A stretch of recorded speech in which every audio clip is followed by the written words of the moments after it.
Afrika Mashariki, tuwezeshe kuishi kwa amani, tutimize na malengo yetu.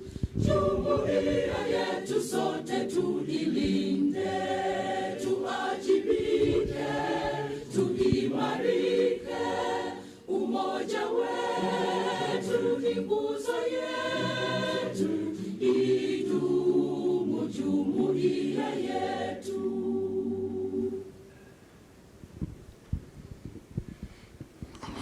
So you can now take your seat, and we'll have a word of prayer. Dr. Pamela. Thank you very much, MC, for giving me this opportunity. I'm Dr. Pamela Nizeimana. I work as a manager for research and consultants at the National Curriculum Development Center. I'm happy to be here. Let's humble ourselves in the word of prayer. Father, in the name of Jesus, we want to thank you for bringing us here safely. We want to thank you for the organizers of this meeting. We want to thank you, Lord, that we are all living. We call upon your Holy Spirit to guide us as we deliberate and launch this Global Disability Summit commitments for the benefit of the people with disabilities in Uganda and to enable them to live independent life and also to serve you diligently. We pray that you send your Holy Spirit to guide us, guide the speakers, guide the presenters and the participants to participate actively. We pray all this in Jesus' name. Thank you very much for that word of prayer. Just to be sure that we are all in the right place, this is the event of the Global Disability Summit Commitments launch here in Uganda. So I'm sure that if you came for an event like that, you are in the right place. And it has been a journey which started a long time ago. I know that the Global Summit, first one took place co-hosted by the UK and others. And now the recent one, as I can remember, was co-hosted by Germany. And so we are happy that we are now bringing it home in Uganda to launch the commitments at the national level here in Uganda. One person who has been around and key on issues of disability has been the Member of Parliament, the Honorable Alexi Ndezi. Honorable Alexi Ndezi also is chairperson of the Parliamentary Forum on Disability, is here. And before we even go for the opening, the Honorable Minister asked that before she comes in, we need to hear from one who has been in the kitchen of all this. So I want now to take this opportunity now to prepare him such that he will be taking that slot. But first, I want to get to Esther from Nudip. Esther Chozira, the CEO of Nudip, will be giving us the welcome remarks as well. But before that even, we need to know each other because this is a journey. We've worked together. I want to request somebody to help me move the microphone around so that we do quick self-introductions. And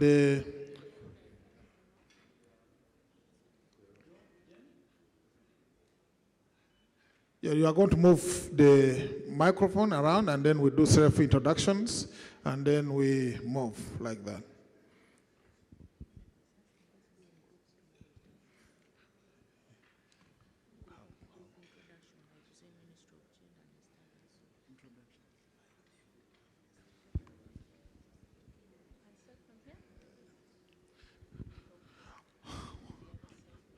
Okay, I've been guided because of the numbers.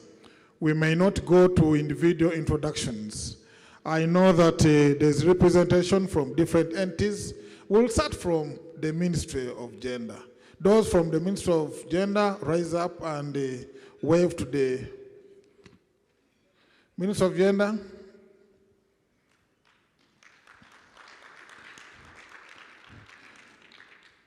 We also have representation from the civil society.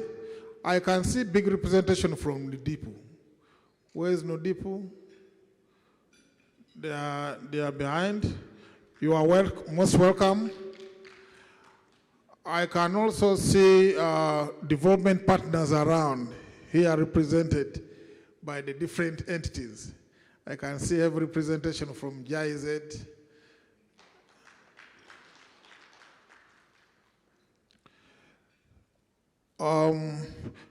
I hope I've not left out anybody. Let me revisit our participants list.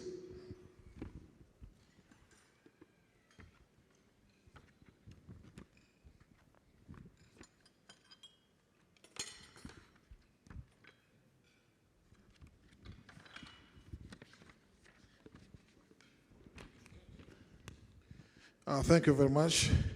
I can see that there is the Mental Health Uganda. They are here as part of participants. We also have the National Association for the Blind. We have the parents of persons with intellectual disabilities. I'll just mention them very fast. Then we have the Support Association of Uganda. We have the National Association of the Deaf, UNAD. We have the Uganda Albinos Association. And we also have National Action for Physical Disability. We have the Foundation of Persons Affected by Dwarfism. We have the National Association of the Deaf Blind Union. We have the Source of the Nile Union of Persons with Albinism.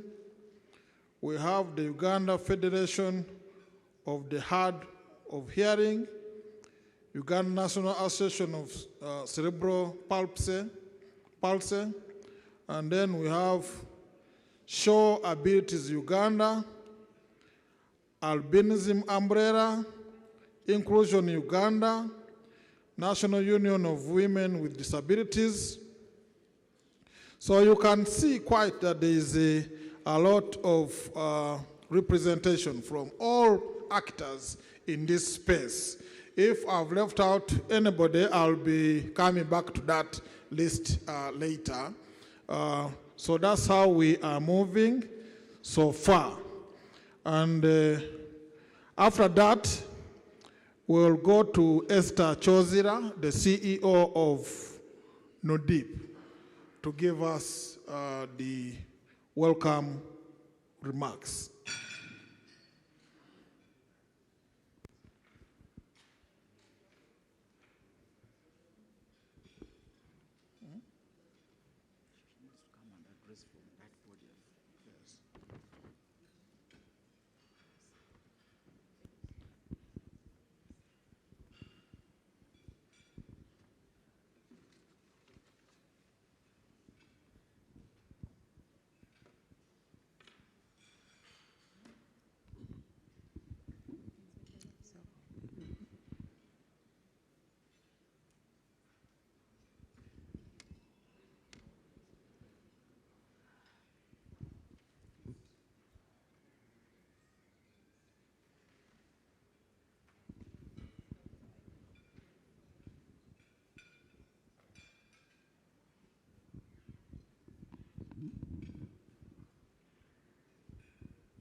Thank you, moderator.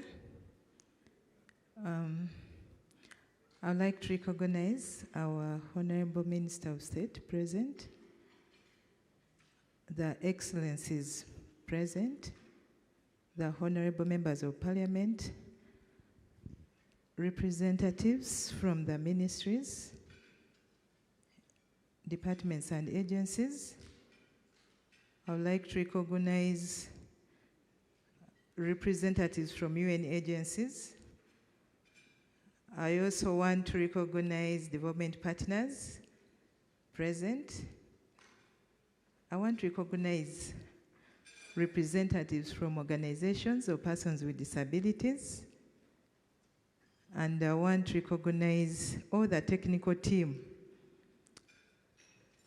that has supported this activity in one way or the other. And I also want to recognize our support persons who have enabled us to come and participate in this meeting. Ladies and gentlemen, you are all welcome to the national launch of the Global Disability Summit Commitments. My name is Esther Chozila, as I've been introduced. I'm the Chief Executive Officer at NUDIPU. NUDIP is an umbrella organization of persons with disabilities in Uganda. And we were established in November 14th. On the 14th of this year, we shall be celebrating our 38 years of existence. Our vision is to have a just and fair society where persons with disabilities live in dignity and prosperity. As NUDIPU, we have been working closely with the Ministry of Gender to support in the implementation of the CRPD. CRPD is the Convention on the Rights of Persons with Disabilities. Our role as a civil society is to mobilize persons with disabilities, bring them for action, and ensure that we amplify the voices of persons with disabilities. In the similar spirit, we have been working with the ministry when the Global Disability Summit processes are ongoing. And in a special way, I want to commend the ministry for always consulting persons with disabilities on issues that concern them, because this is one gap that normally misses in other spaces. And we have had several summits.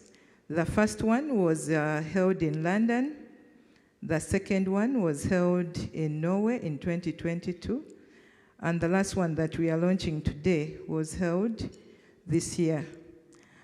Our interest is to see that the commitments as government makes them are put to reality by bringing the different stakeholders together, because we know the commitments are many, they are multi-sectoral in nature, that one institution cannot implement all of them. So we know and believe that our mother ministry is going to continue coordinating us to ensure that all the commitments that were made in 2025 are actually implemented. I want to appreciate our development partners that worked with us, first of all at the level when we were compiling the commitments, and also ensured that we are present at the summit.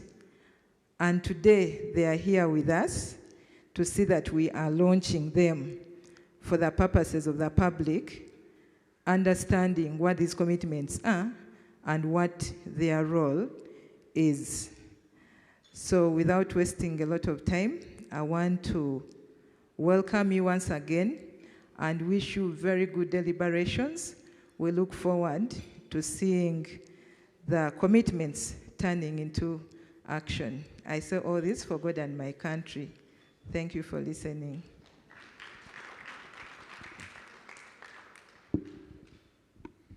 Another round of applause for Chozira.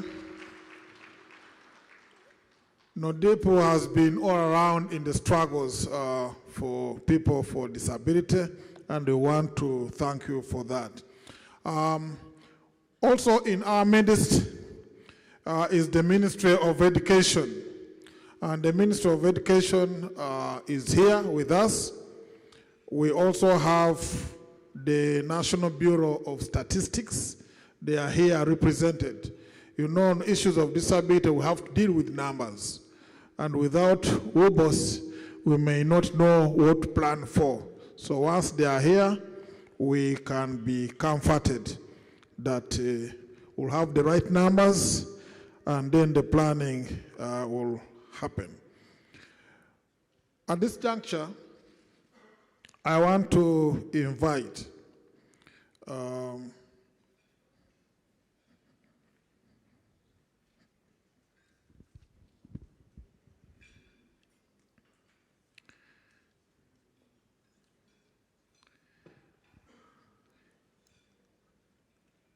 I'm being informed that even the National Planning Authority is here. The National Planning Authority is key for us to be able to plan for this country, in particular for people with disabilities.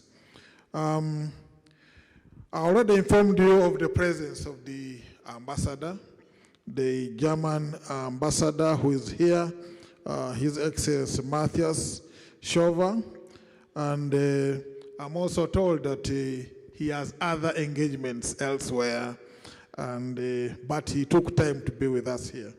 I may now take this opportunity to invite the ambassador to address us.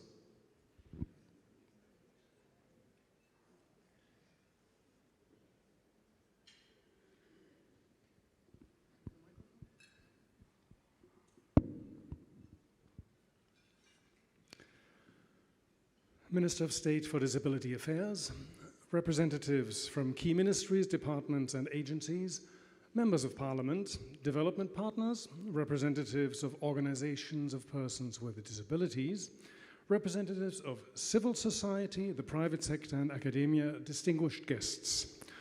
Mwasuzu Mutya Mwebale Okunjaza. No one shall be disadvantaged because of their disability.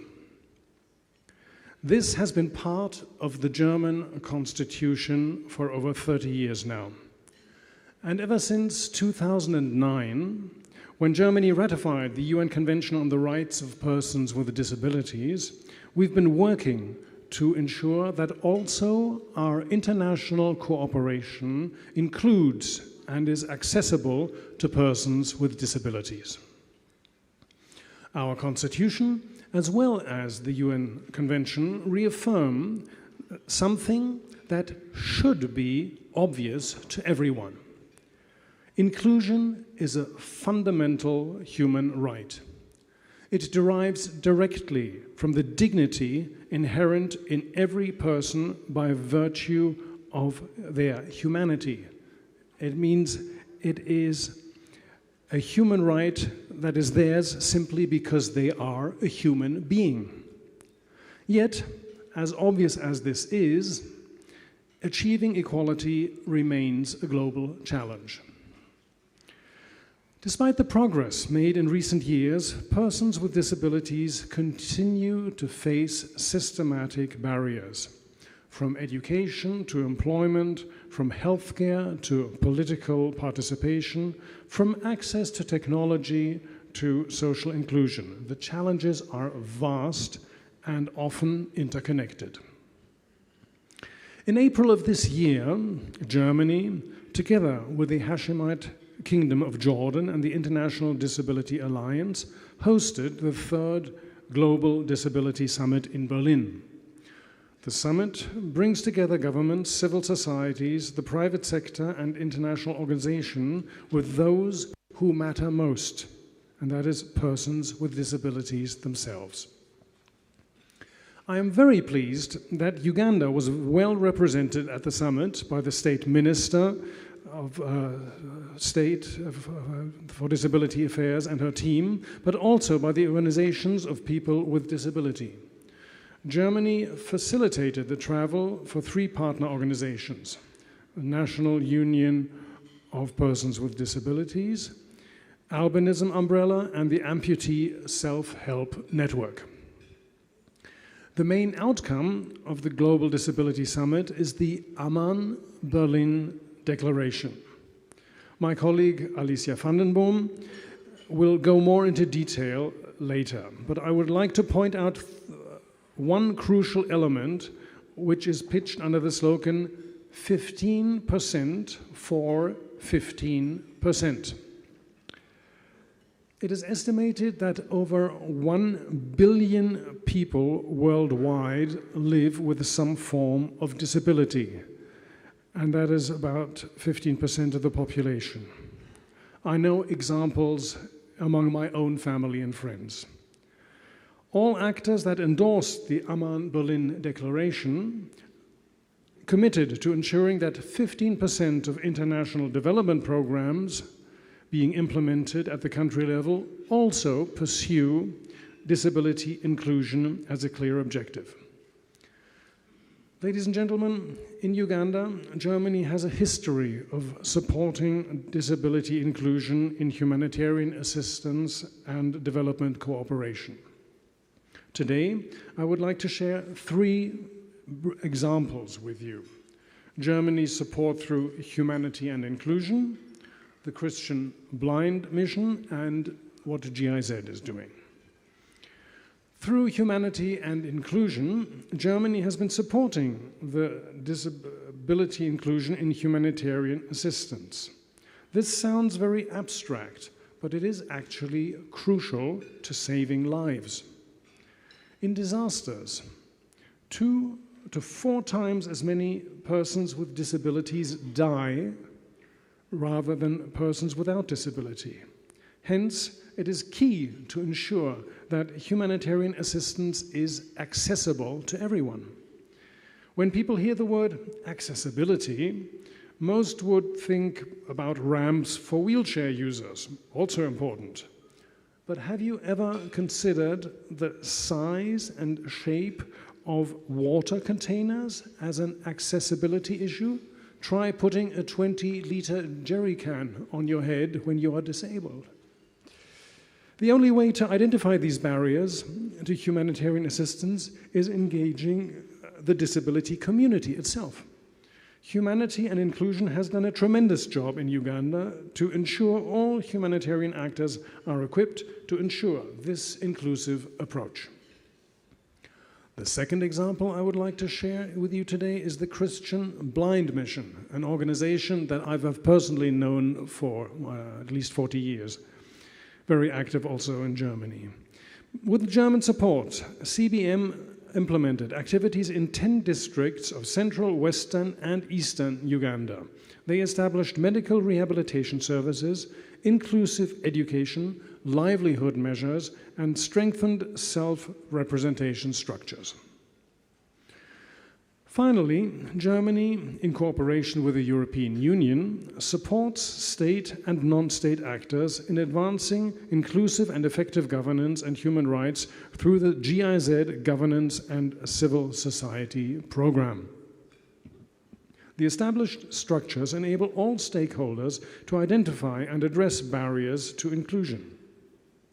GIZ, for example, supported NUDIPU to provide meaningful input to the National Development Plan 4 and to ensure the inclusion of persons with disabilities in the parish development model.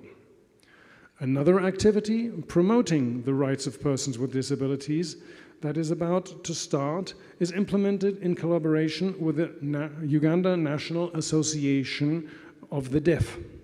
The Ugandan Sign Language lacks vocabulary in human rights, thus hindering the participation of deaf people in policy processes. This gap will be closed by developing and digitalizing the vocabulary. Ladies and gentlemen, Germany welcomes Uganda's commitments to the 2025 Global Disability Summit. We view today's event, where the Ministry of Gender, Labour and Social Development shares and discusses Uganda's GDS commitments and its ideas on operationalizing it with relevant state and non-state actors, as a critical step to advance the rights of persons with disabilities in the country. These commitments not only reflect Uganda's dedication, but also strengthen the global movement for the disability inclusion sparked in Berlin. As we launch these commitments, we would like to encourage the Ugandan government to also sign the Aman Berlin Declaration to underline its international leadership role in disability inclusion. Together, let us continue to work hand in hand to build an inclusive world, where every person with a disability enjoys their full rights and dignity. I'm looking forward to today's discussions. Thank you very much. Webalinyo.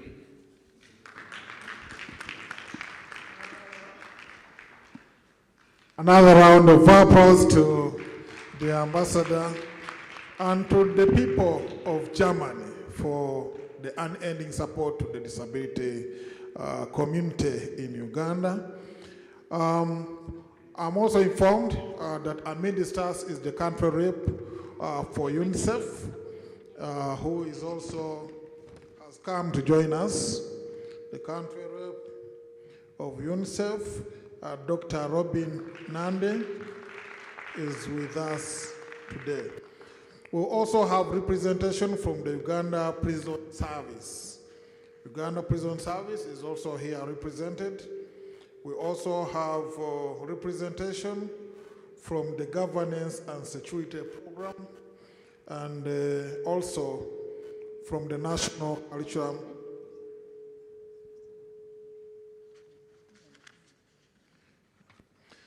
And we also have the National Curriculum Development Authority, who are also here with us.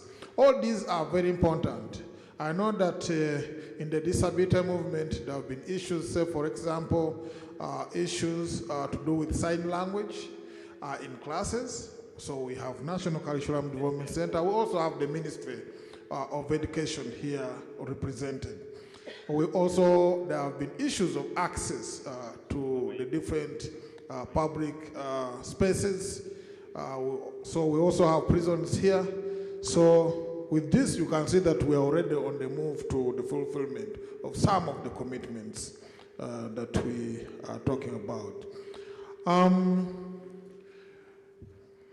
At this juncture, I want to invite the Honorable Alex Ndezi. Honorable Alex Ndezi is the chairperson of the Parliamentary Committee on Disability Affairs, the Parliamentary Forum, so he's here also to speak to us.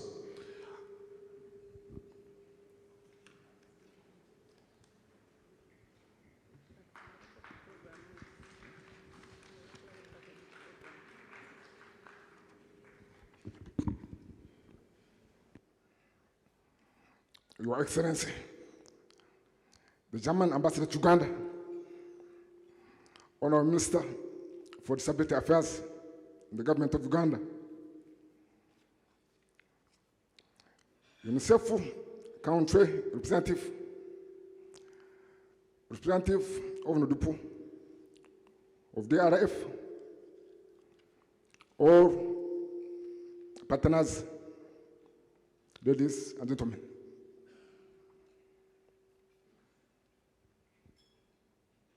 Kindly allow me to begin by converting into greetings, salutations, and expressions of good wishes from the right honourable Speaker of Parliament, the members of Uganda Parliamentary Forum for Persons with Disabilities, and all members of Parliament.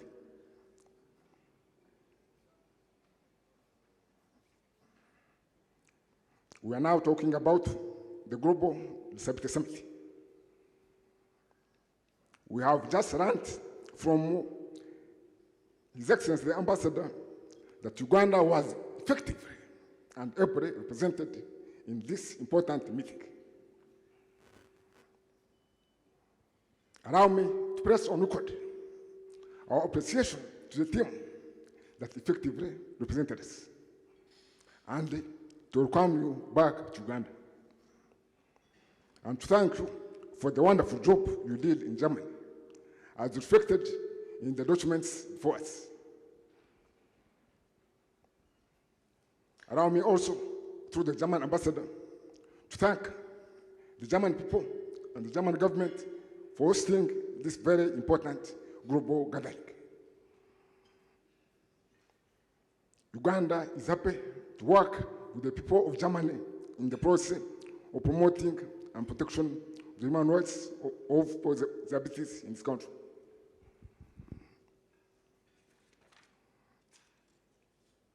I noted some few points, 2 or 3. It is important for us to remember that the disability movement is a global human rights movement. We are talking about global issues, issues with international dimensions. Disability is everywhere in every country. Therefore, human rights issues are in all countries of the world. Therefore, to handle disability issues, we need to agree to adopting a global approach, a global perspective, partnerships, learning from each other, from the experience of what other countries have done, and then adapting that experience to our local context. I therefore appeal to all our partners here to take seriously the recommendations from this very important meeting. We need knowledge and experience. Knowledge and experience generated over time. The documents before us indicates knowledge and experience generated from several countries of the world. Therefore, friends, I request that we use these documents as our Bible in our everyday interaction with our people to ensure that these commitments are implemented. I would like to say that on our part as MPs,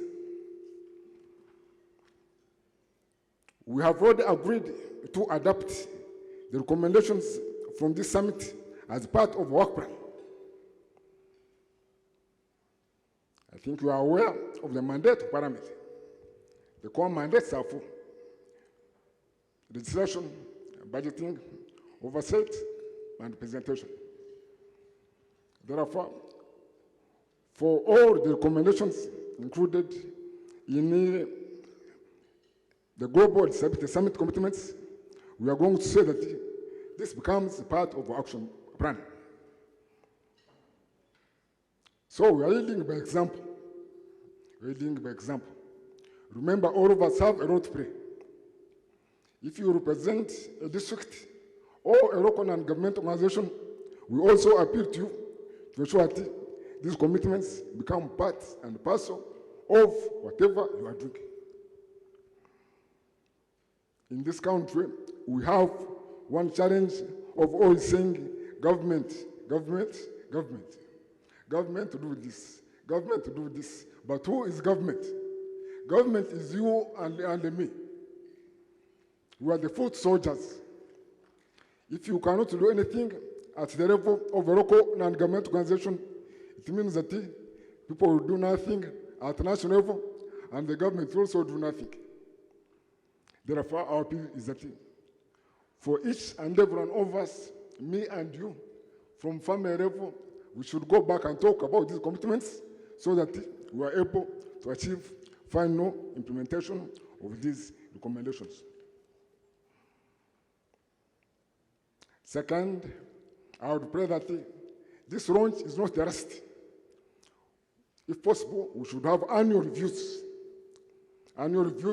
to indicate or to enable us to know how far we have gone and the gaps that will be existing.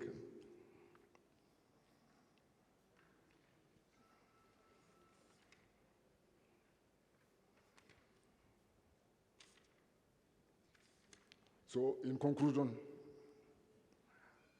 allow me to thank our Ministry for Gender, Labour and Social Development for leading this very important work, and to continue to request that our Ministry plays a key role in ensuring full and total implementation of these recommendations. I wish you all the best in the process of implementing these recommendations. Thank you.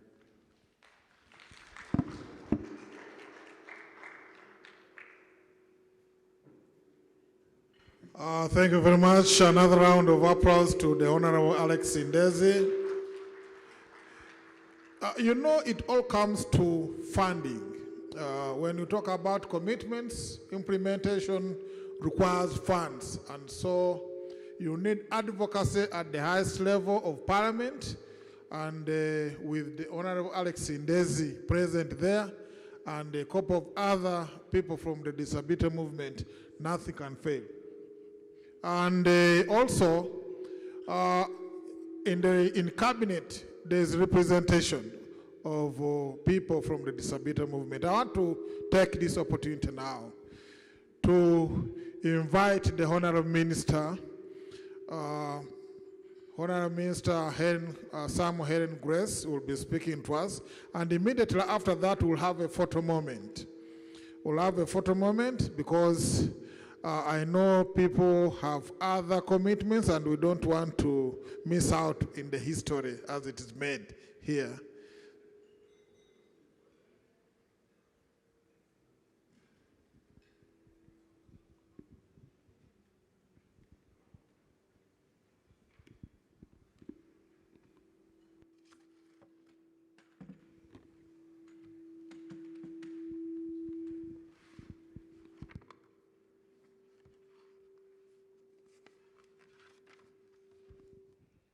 Can I say good morning to everybody?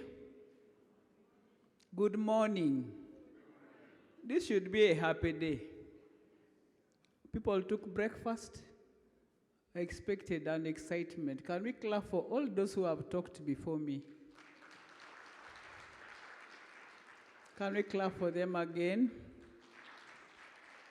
Can we clap for the German government, because that's where we just came back from. So thank you so much.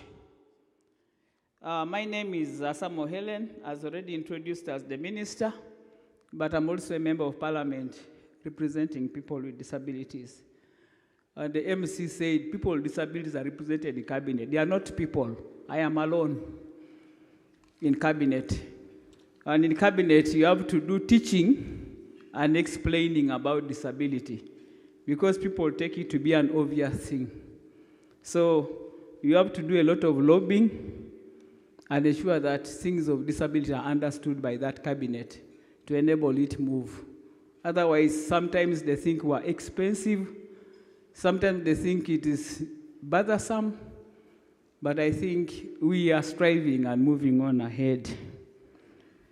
I have a speech written for me, and allow me stand on the protocol that has been already mentioned here.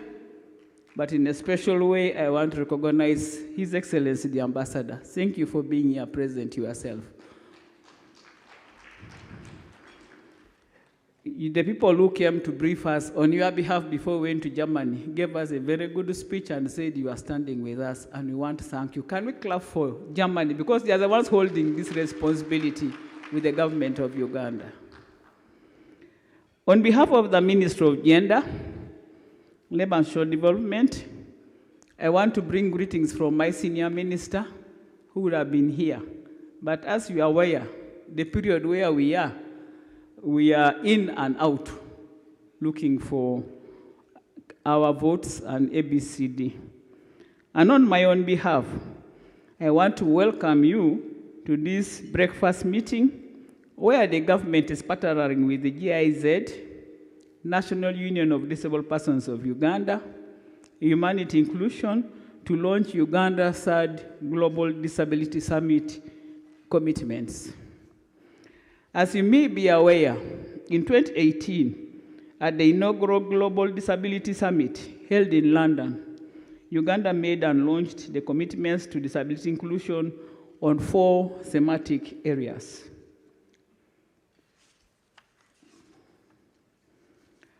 tackling stigma and discrimination against persons with disabilities, routes to economic empowerment, inclusion in education, and harnessing technology and innovation. This historical event was hosted by the UK government on the 24th July 2018 in London and hosted by the Kenyan government and the International Disability Alliance. Similarly, in 2022, again, Uganda made and launched the commitments in disability inclusion in the second Global Disability Summit, which was hosted by the Norwegian government in collaboration with the government of Ghana and the International Disability Alliance between 16th and 17th February 2022, and it was held virtually due to the COVID-19 restrictions. The Prime Minister, Right Honorable Robin Anabanja, who represented the President, made the Ugandan commitments. At this event, Uganda renewed its commitments not only conclude the 2018 targets, but to expand the commitments in line with the 5 other thematic areas, namely capacity enhancement of people with disabilities and their organizations, inclusive education, inclusive health, inclusive employment and livelihood, inclusion in situations of crisis and conflict, including a focus in climate change. Our invited guests, as a representative of the lead ministry on disability affairs, I am pleased to report that substantial progress has been registered. According to the Interministerial Steering Committee that was tracking the 2018 and 2022 commitments, the level of implementation stands at 70%. This was realized in the areas of inclusive education, increased employment through such government programs like EMIOGA, the National Grant for Persons with Disabilities, the Special Enterprise Grant for Older Persons, the Parish Development Model, the SAGE, inclusion in health through increased provision of assistive devices, among others. The committee observed that the main implementation gaps arose from systematic challenges and around enforcement, as well as completion of policies. One of those policies is the special needs policy, but I know it's also in the pipeline to the final stage. To this end, I take the opportunity to thank the Excellency, the President of the Republic of Uganda, General Yoweri Kaguta Museveni, who is a champion of disability inclusion, for the affirmative action programs that have enabled us to realize this progress. I also take this opportunity to thank the development partners, including the UN Fraternity, UK, and the Norwegian governments, as well as the other foreign governments and international agencies who specifically supported the government of Uganda in the implementation of some of the 2018 and 2022 summit commitments, respectively. Today, we are here because Uganda reaffirmed her pledge and made new commitments in the 3rd Global Disability Summit that was held between the 1st and the 4th of April 2025 in Berlin, Germany, co-chaired by the federal government of Jordan and the International Disability Alliance. Your Excellency, the German Ambassador, in a special way, that was a high level. I want you to pass our regards to the German Chancellor, Olaf Scholz, who really came in person to bless this conference. His Majesty the King Abdallah of Jordan, who was present, and the Peace Mixed of Jordan. This was a high-leveled commitment that all these people were present at the opening of this global summit. So it gives the weight of the conference. During the summit, Uganda renewed her promise to continue implementing the 2018 and 2022 obligations, but also to expand its commitments in line with the 2025 commitments on all the 7 Global Disability Summit themes, including nothing about us without us, focus on implementation, focus on human rights, national ownership, disability inclusive development, Bridging the gap, focus on data and development. The details of the commitments per thematic area have been well explained in the commitment booklets. These commitments were developed by the multi-sectoral team drawn from the line ministries, departments, and agencies in consultation with organizations of persons with disabilities. In order to realize a more robust progress in the implementation, we need to have concerted efforts from each one of us to mobilize financial and technical support to establish a platform that drives concrete actions and collaborative commitments from development partners, government, organizations of persons with disabilities, civil society, and the private sector. So here we need team spirit to ensure that we deliver the commitments. At the end of the day, we shall pat each other and say we did it. This should be aiming at advancing the rights, inclusion, and full participation of persons with disabilities in Uganda in alignment with the CRPD, the 2030 Agenda for Sustainable Development Goal, and the NDP4, and Uganda's Vision 2040. Distinguished guests, Uganda is commended for maintaining its eminent position as a model nation in upholding the rights of persons with disabilities. The country once again demonstrated exemplary leadership by resolutely reaffirming the commitments to pursue even greater progress to the vital area. The NRM government is committed to continued efforts in protecting and promoting the rights of persons with disabilities through the enactment of disability-inclusive laws, policies, and programs, and by ensuring their representation at all levels. This is a testament because of the achievements that have been registered by government as far as inclusion of persons with disabilities are concerned. Despite the achievements, however, a lot more needs to be done in order to reach building control taking their share. We have health taking their share. So we need to draw that commitment, you with the committee which is working, to ensure that in the next 1 or 2 weeks, you give me that assignment to ensure that this reaches cabinet before we go to serious campaign. And I think that one I commit to deliver the cabinet memo on your behalf and make sure that these ministers are notified so that when we are doing a review, they begin to appreciate.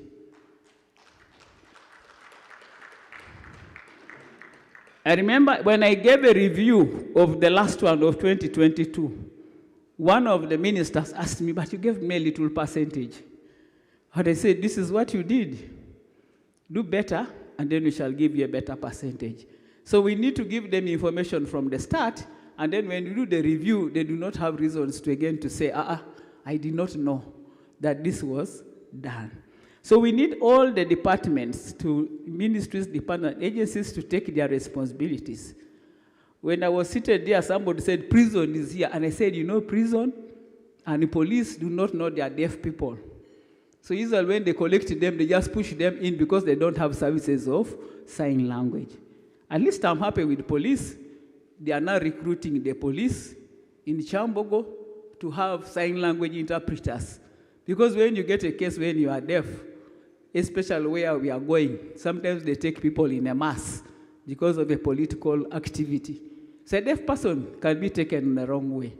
So police, I will commend them because they are doing the training, and whoever gets the sign language training is given a promotion. So they have got an added value by going to the study, and even their salaries increases. So prison, take a leave from your counterparts of the police and ensure that we have these people in your prisons to be able to support us to do inclusion. And then sometimes yourselves are not very comfortable. Sometimes you take us to those courts which are not very accessible. So there are a lot of work for everybody seated in this room. Check when you sit there that what is my responsibility? Before you point at something called government, which is very amorphous, check and say, what can I do? How will I say? Can you be a communicator? Can you be talking about this global disability so that people are reminded? Let's not come to Mistil and leave this in Mistil. We have to continue. Today we launch it and we start the journey. Allow me once again to convey my special appreciation to GIZ, Humanity and Inclusion for sponsoring the lodge, and to NUDIPU for collaborating with my ministry in organizing this meeting. And in a special way, as the politician in the ministry, I want to thank my technical team. Can you stand again for recognition? I have a small team which works with me. Sometimes I ask them a lot of questions, because being a disabled, most of them are not disabled. So me being a disabled, I want the thing to be comfortable for me. So when I leave the ministry, I'm very comfortable. So they bring the paper. One day my commissioner said, it's very hard to have a minister who is also technical. Because I keep on telling them, get out, you haven't brought the right thing. But I want to thank you for bearing me, because I'm there to represent the disabled. I also want to say that as we organize our memo, at a certain point, maybe you'll organize a ministerial special meeting where we can have those ministers who are responsible for ensuring this, so that we can discuss and give them the how. What I discovered when I went to the cabinet, people they just don't want to represent us, but they don't know how to do it. Because somebody thinks everything is money. Not everything is money. Inclusion can even just be, say, this is something. I'll give you an example of the PDM. When the PDM was launched, they said, what, 10% for disabled people. But recently, when we had another meeting with the president said, I didn't know that the disabled, because I said the profit margin of a disabled person doing business with 1 million is affected by the issues of reasonable accommodation. Because I'll need a wheelchair, pusher, I need a sign language interpreter, I need a guide in the market. So you can't compare me with the other population. That's why I called the president a champion. And he said, I think, what do we do? Local government said, no, they don't need any support. But I'll tell you, in this financial year, before any director, after meeting him, he said, no, put 500 to top up for reasonable accommodation for disabled people as we want to go to heaven. Which heaven we don't even know. So why don't you do that now, here, that you prepare issues of accessibility. You see, when we were coming here, everybody used a lift. It was not left for the disabled. When we came here, some of you used the ramp when you were not disabled. So it means that environment that is conducive for you and conducive for a disabled is conducive for everybody. So I want to call upon you to continue being advocates. Thank you for listening. I want now to take this opportunity in a special way on behalf of the government of Uganda to launch the Global Disability Summit Commitments 2025 for the country Uganda. Thank you for so much. This has been launched, and I say this for God and my country. Thank you.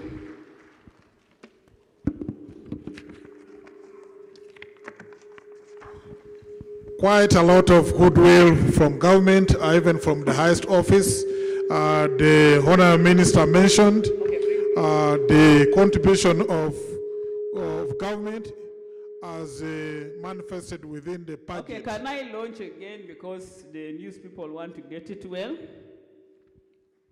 I take this opportunity on behalf of the government of Uganda to launch Government of Uganda Third Global Disability Summit, Berlin, held in Germany, 2nd to 3rd April, Uganda's Global Disability Commitments 2025 for the next 4 years.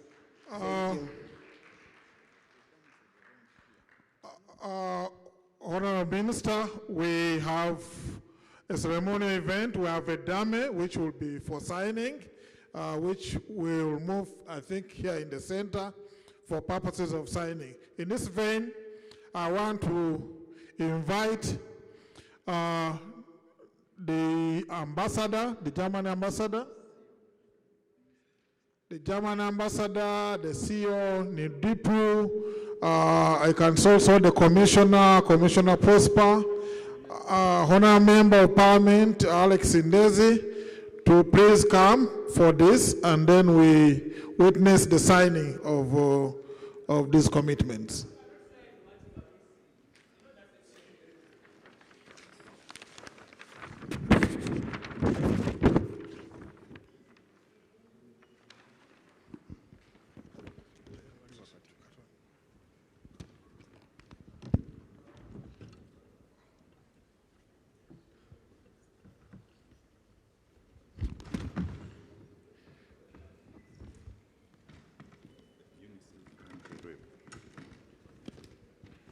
The UNICEF country rep should join.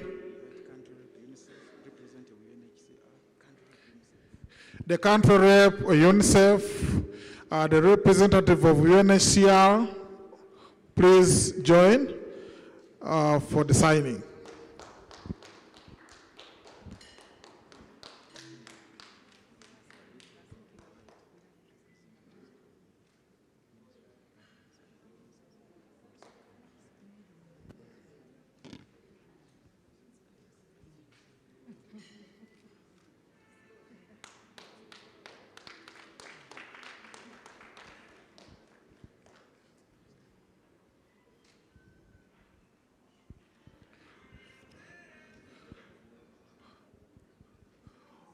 Also, representatives of ministries, departments, and agencies, please come forward for the signing.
Representatives of ministries, departments, and agencies, please step forward because you will be charged with the implementation of this.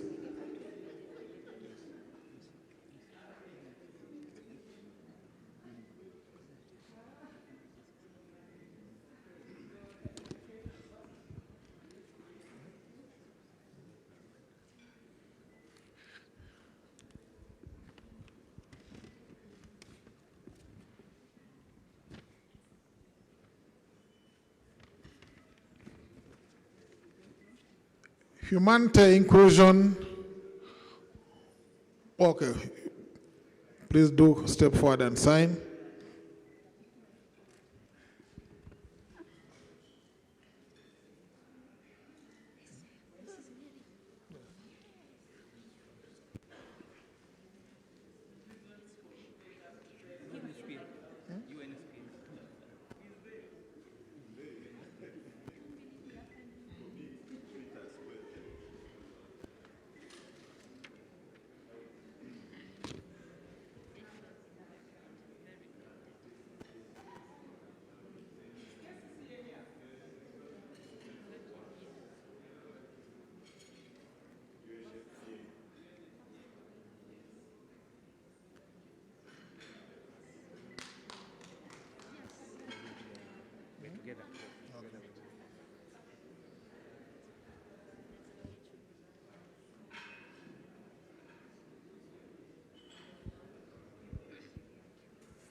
So after this, immediately after this, we shall have a group photo.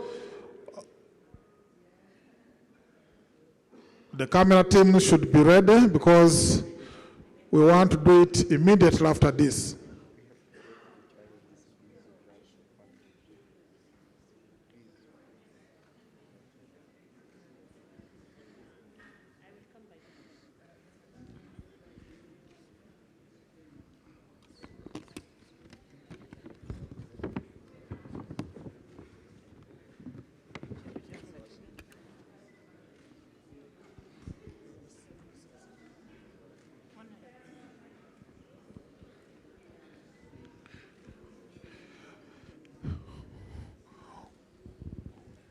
I just forgot Yes. one thing.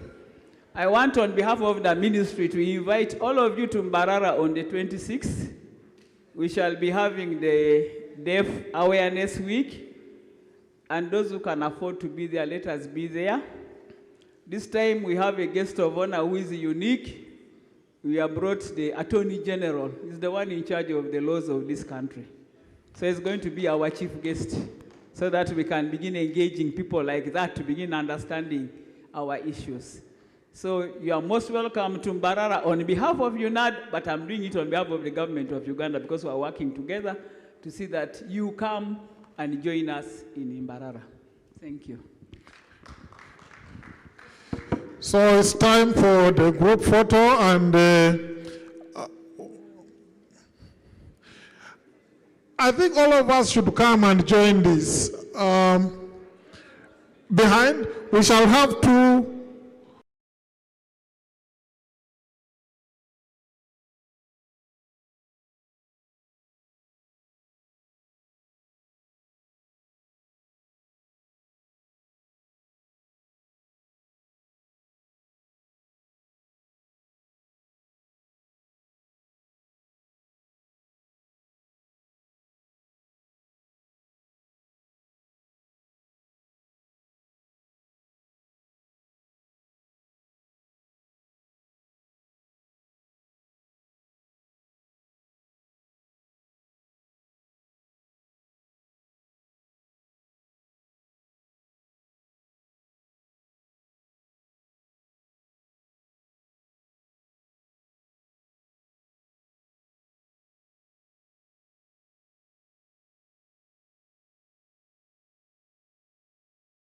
Join in the group photo.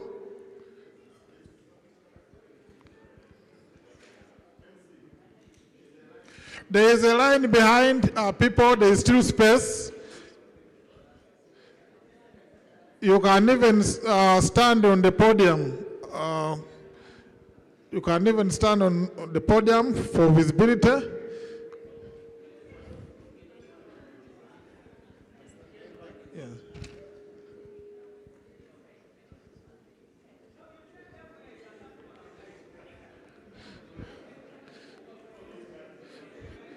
There is space at the podium, please.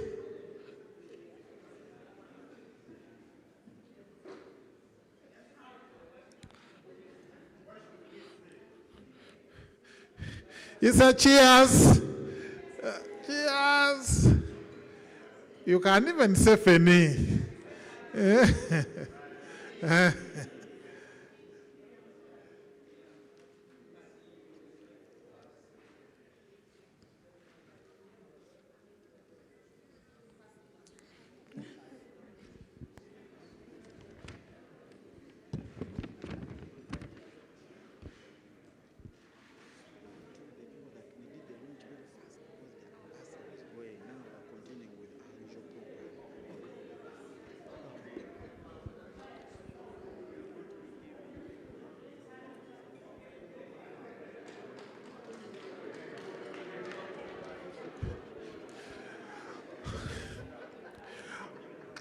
Hello, members. Just to inform you that we had to amend the program because the ambassador had other commitments elsewhere. However, the program continues as was before.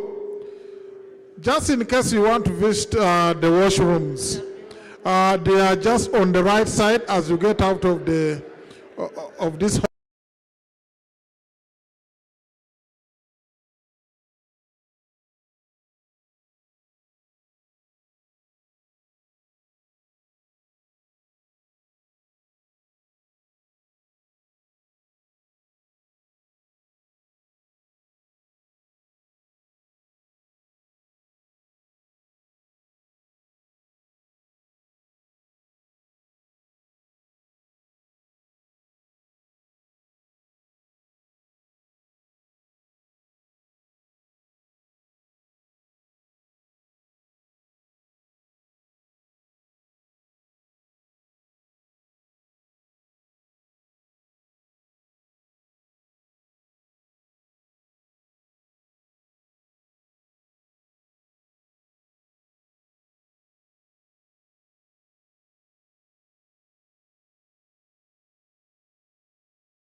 invitation is key because it is the very reason that we are here. We want to thank again the general support from Humanity and Inclusion, Disability Rights Fund, GIZ, and also the close partnership of NUDIPO and the Ministry of Gender, Labor, and Social Development. We also want to thank the ministries, departments, and agencies who are here represented. I already mentioned the presence of the Ministry of Education and Sports. I also mentioned key organizations, including the National Curriculum Development Center. There are also different partners, such as UNICEF and others, who are here, and they are very key for purposes of fulfillment of these commitments.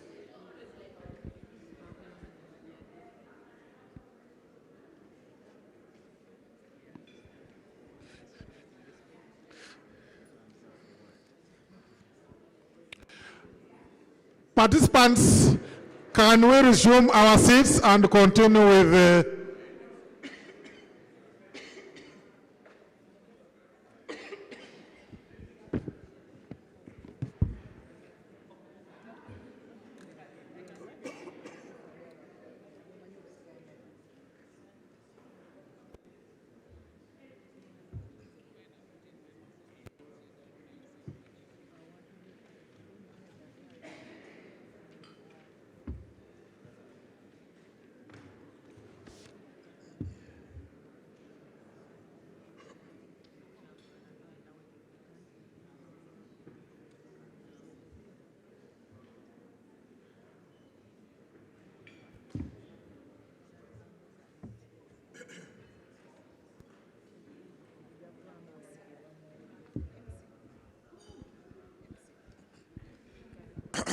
Our members, let's get seated.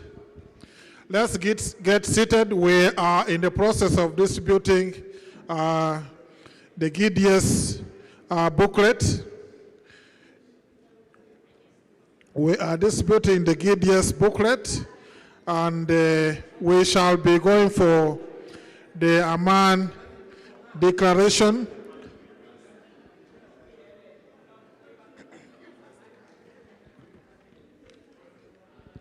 I think now we are ready for the next session, which I already mentioned that is the highlights of the Aman Berlin Declaration, which will be presented by Alicia van de Boom, who is the head of cooperation for the German embassy.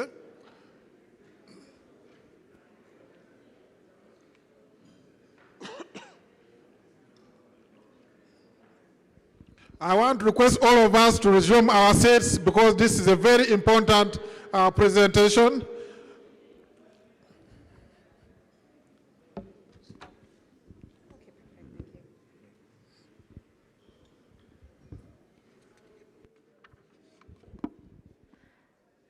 Good morning.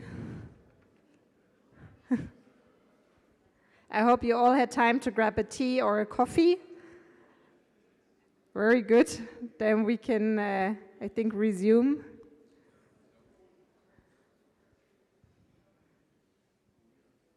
I would like to introduce to you the Aman Berlin Declaration. You already heard from the ambassador a little bit about it, but I think it's a really important step on the global level for disability inclusion. So I would like to explain a little what is in there, because maybe not all of you had the chance to read it.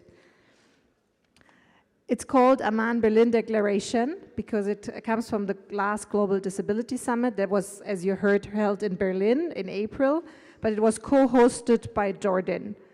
And Amman is the capital of Jordan, so that's why it's called the Aman Berlin Declaration. And I would like to use this occasion to incentivize Uganda to maybe you want to co-host the next one. Then we'll have a Kampala Declaration in a couple of years.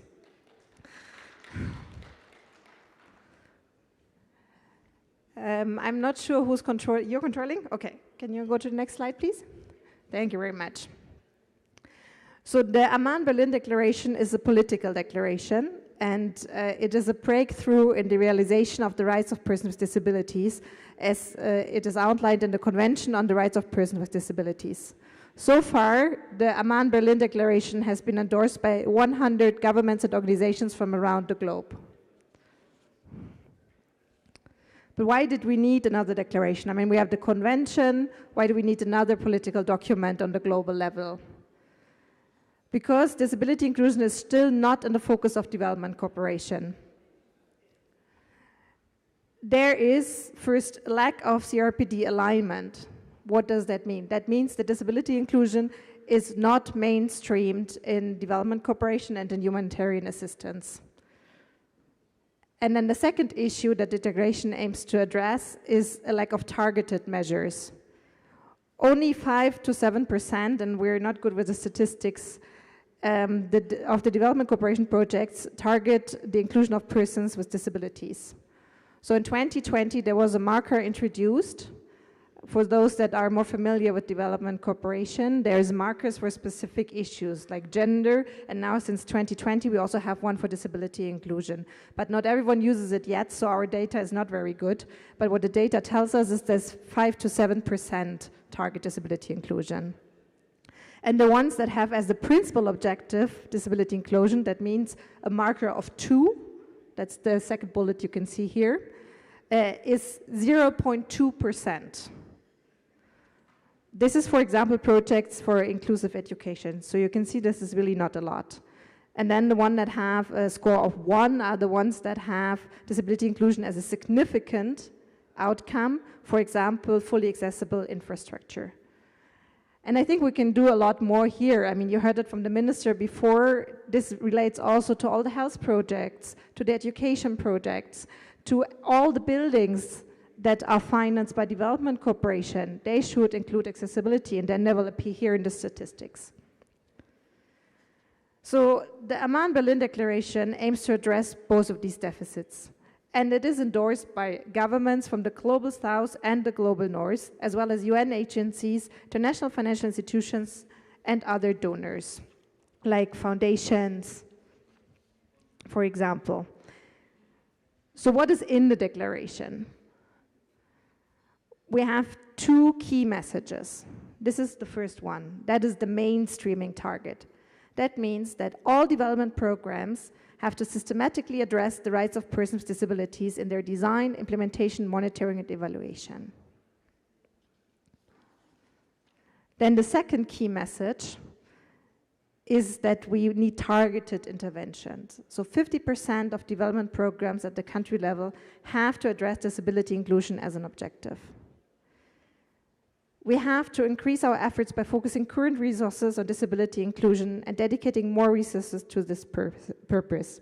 It's a joint effort. It's not a unilateral donor target, and it's to be achieved by 2028. I think you're all very well aware of the current funding landscape.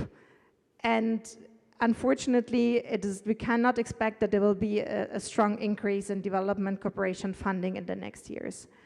That's why this declaration really focuses on using what we have, because there is a lot coming in, and still disability inclusion is not included in the planning quite often.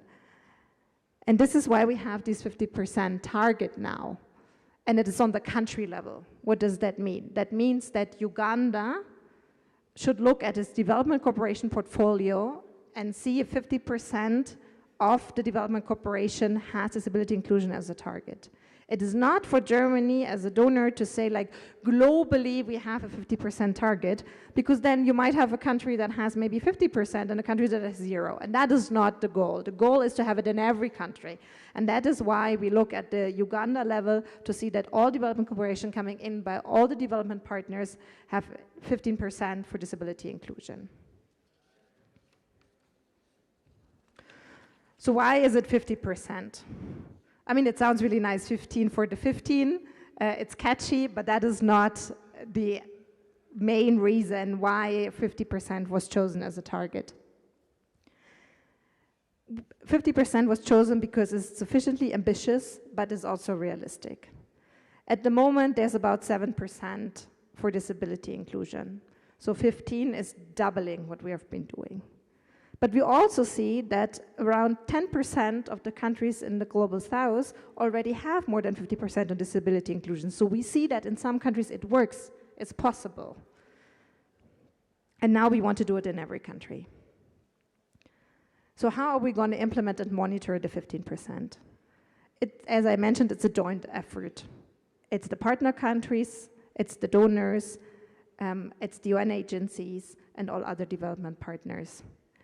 We're building up on existing data. The goal is not that we have a new process where you need to fit in a lot of information and you're going to spend a lot on just the evaluation of the project. We're going to use the existing data, the OECD data that we provide, where we have an indicator for disability inclusion.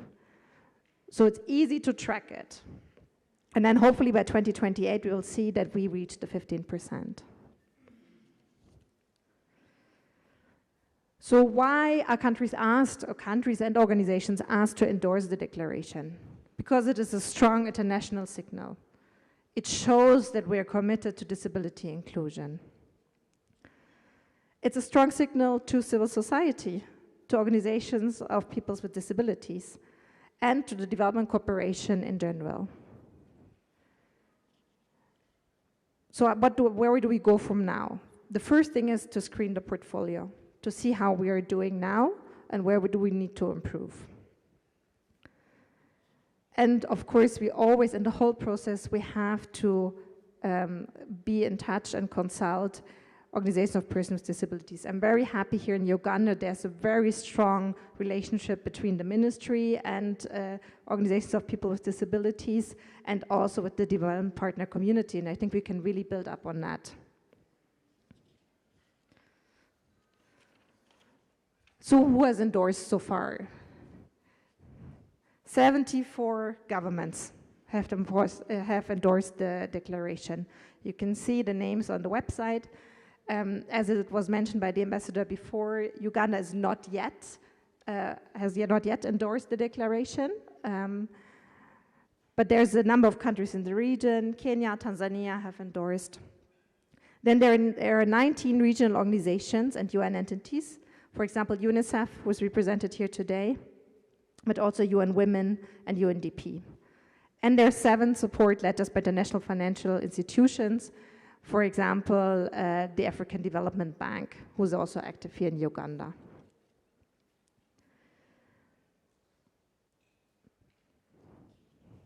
As I said, the implementation is going to happen within the existing structures.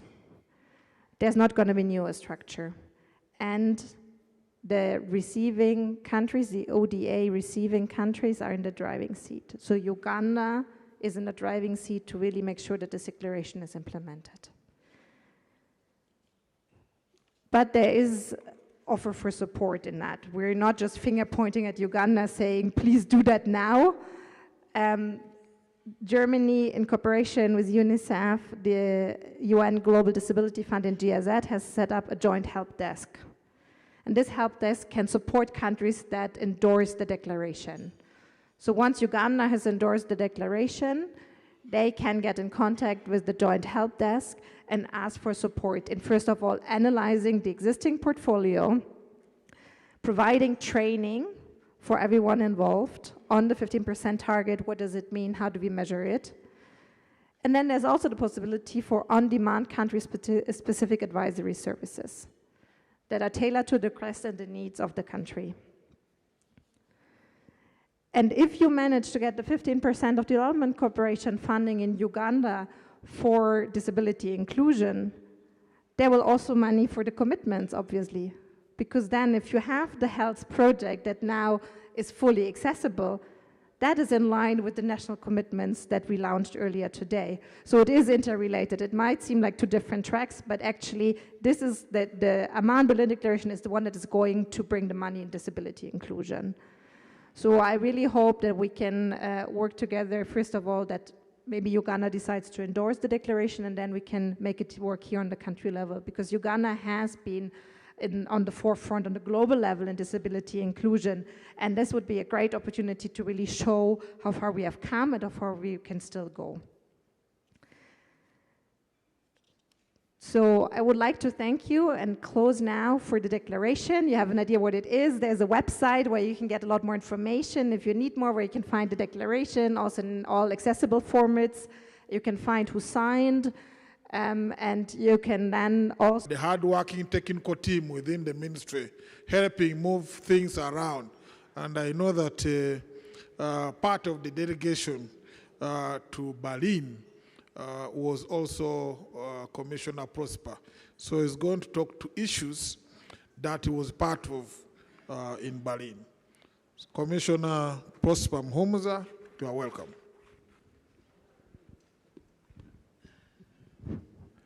I thought you were going to tell them to clap for me, but...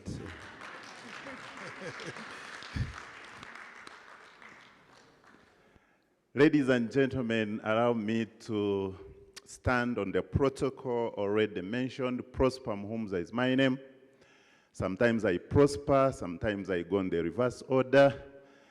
Therefore, as we launch the commitments and try to share, to reflect on how best to put them into action, I am hoping that we are going to adopt my name such that we all prosper in as far as enforcing the commitments are concerned.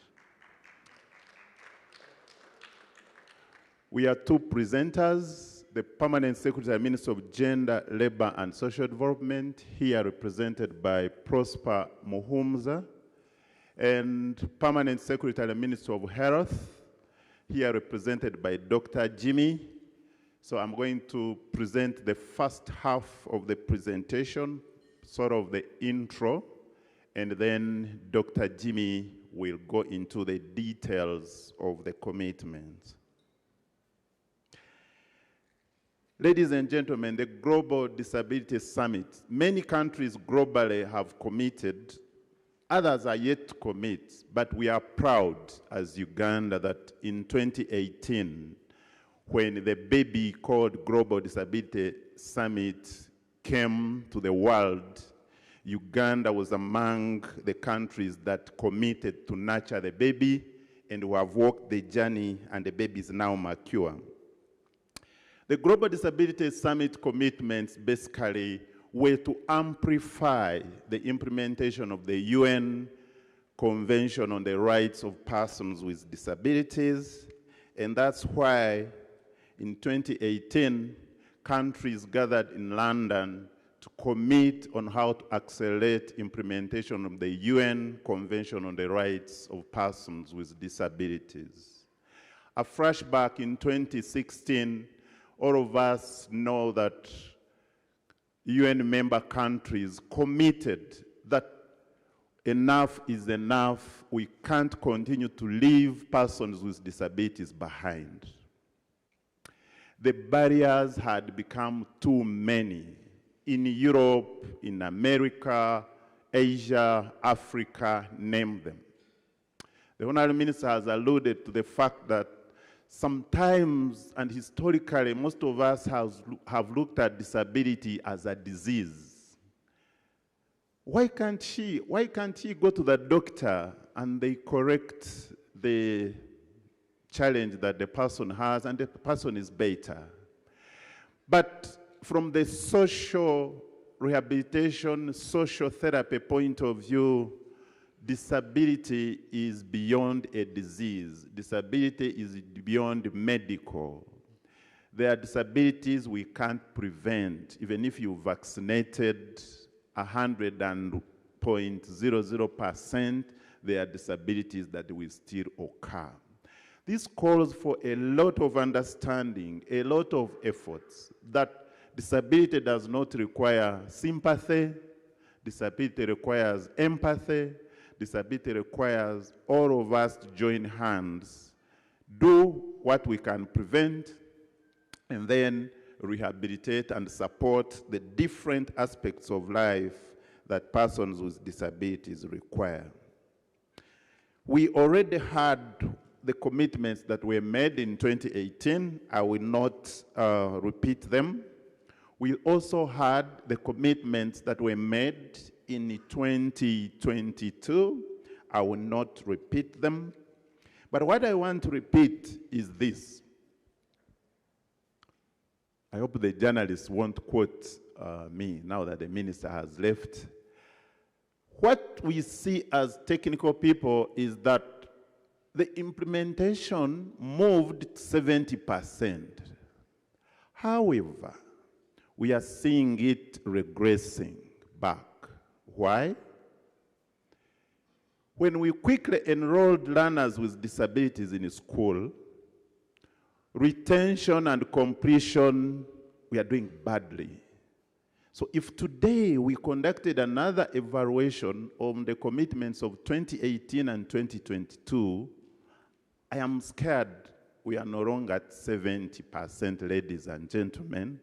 And that's why I'm asking us to really use the word prosper, so that we prosper. We are not doing well. Before we leave here, let's read those commitments of 2018 and 2022, where we gauged ourselves and we're at 70%, but I'm here to tell you that when you go to KOSU, when you go to Chua Hospital, all our hospitals, and look at children with disabilities who need surgeries, the children with disabilities who need rehabilitation services, the parents of these children who need a lot of counseling and support to understand these disabilities, the access to education among children with disabilities, the community-based rehabilitation technologies, how we are supposed to teach our parents or parents of children with disabilities and guardians of children with disabilities to use local technologies to do wheelchairs, to do crutches, to do all these sorts of things in communities. We are not yet there. Fellow delegates, what is even more scaring are the new disabling conditions that are emerging. We are struggling in Acholi, in the north, about the nodding syndrome or nodding disease. Sometimes we are told not to categorize it as a disability. Sometimes we are told to categorize it as a disability. But what is factual is that it's a disorder, it's a disabling condition, because indeed it interrupts someone's full functionality. When you see the 2024 census report, and you see the number of children with cerebral palsy, how they are increasing in this country, the number of children with autism, the number of children with hydrocephalus, we get a bit scared, but I am here to assure you that the scare and the challenge should turn into a commitment to do better.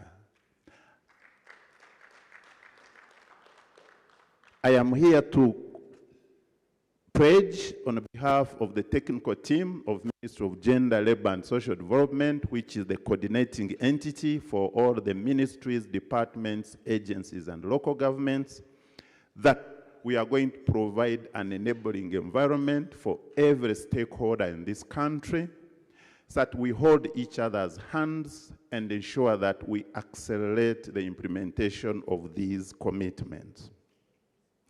The themes for the 2025 commitments were 7. Nothing for us without us.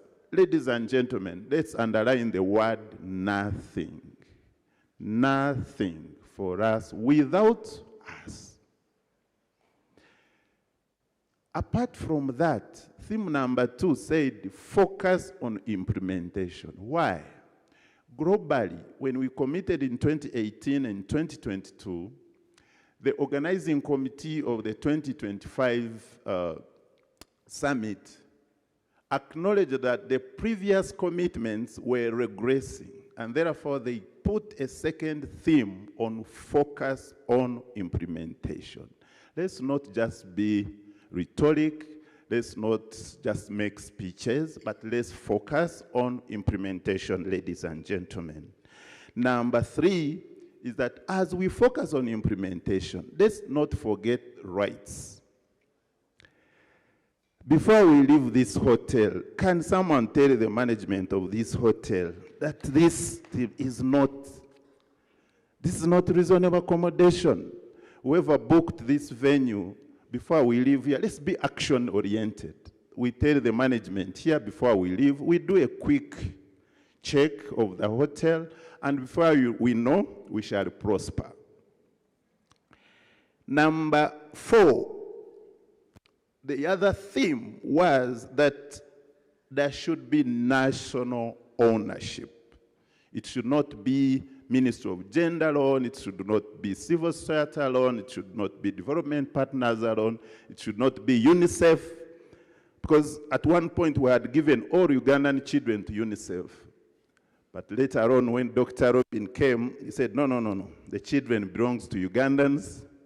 And he even pushed to make sure that Uganda has a national outlook in as far as UNICEF support is concerned. We thank you so much, Dr. Robin, for transforming the strategic programming of UNICEF. Number 5 is disability inclusive development.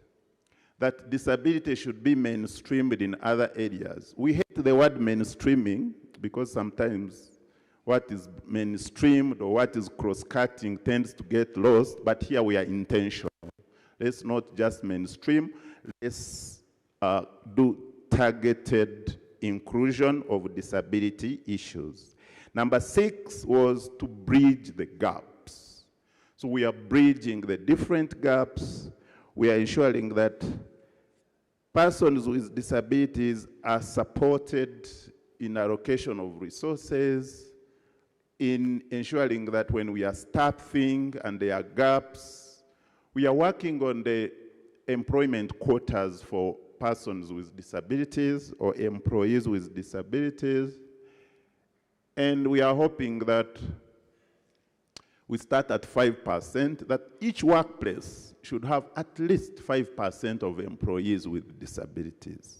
Can we commit that we bridge an employment gap in as far as inclusion at workplace is concerned, so that at least we have 5% of our employees with disabilities? We keep getting reminded when we have them on board, reasonable accommodation becomes easy. If the staff in this hotel, some of the staff who are in management were those with disabilities, it would have been maybe easy for them to actually identify this gap. Lastly, the last theme was on data. Focus on data, focus on disability statistics. Ladies and gentlemen, very few of our reports, even the UN family, break down beneficiaries reached per category of disability. And we are not yet there, and the persons with disabilities are not happy with us. Why? Because when we don't have data, when we don't have statistics in our reports, in our strategic plans, in our work plans, then advocacy and evidence generation becomes hard. When evidence becomes hard, then allocation of resources for disability inclusion becomes hard. How I wish that before we leave here, we touch our hearts and ensure that in whatever we are doing, in whatever we are documenting, disability statistics becomes a mandatory part of it.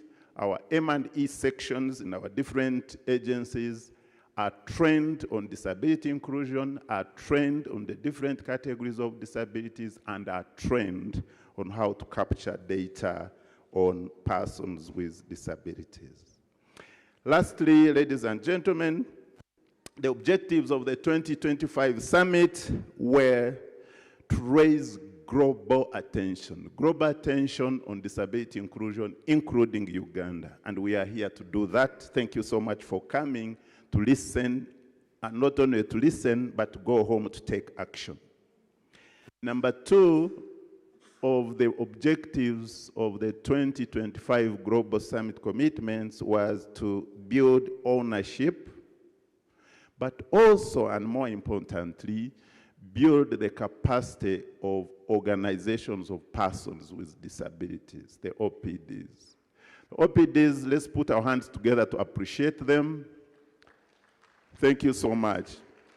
The organizations of persons with disabilities in Uganda have been at the forefront in telling us their needs. The little persons, their unique needs. The persons with albinism, their unique needs. Persons with, from the deaf community, persons with visual impairment, the physical, the multiple, those with mental disabilities, among others. And we think because we have involved them, the organizations for persons with disabilities and the different stakeholders, we now understand, we now appreciate their needs, and it should be easy for us to integrate their issues into our development plans. Number 3 of the objectives of the summit were to provide global, regional, and national stakeholders with a platform on how to share innovations, best practices, and to learn from each other. And indeed, the teams that went to Berlin and those who are here, we are sharing from a meal of innovations, a meal of best practices on how we can together solve the different barriers that face the persons with disabilities. And the last objective of the summit was to showcase the evidence across the world so that we inspire change in terms of disability inclusive development. Inspire change. And indeed, we are in this room today to inspire change among ourselves, to go back and say, can we coin an activity on disability? Can we change our work plan for the year to be disability inclusive? Can we tweak our development plans and strategies to be more disability inclusive? Can we have a workplace policy on disability inclusion? When we go back and tell our human resource manager and say, we seem not to be doing well, we wish we could change our HR policy to have 2 or 3 chapters on disability inclusion. There, we are walking the talk. Ladies and gentlemen, I've been told that I can now invite my partner, Dr. Jimmy, to come and take us through the next section of the presentation. Thank you so much, ladies and gentlemen. Dr. Ocholin Jimmy is from the Ministry of Health. You are welcome. Thank you, Master of Ceremonies. Ladies and gentlemen, good morning. Respecting all the protocol, I am here representing a big group of colleagues.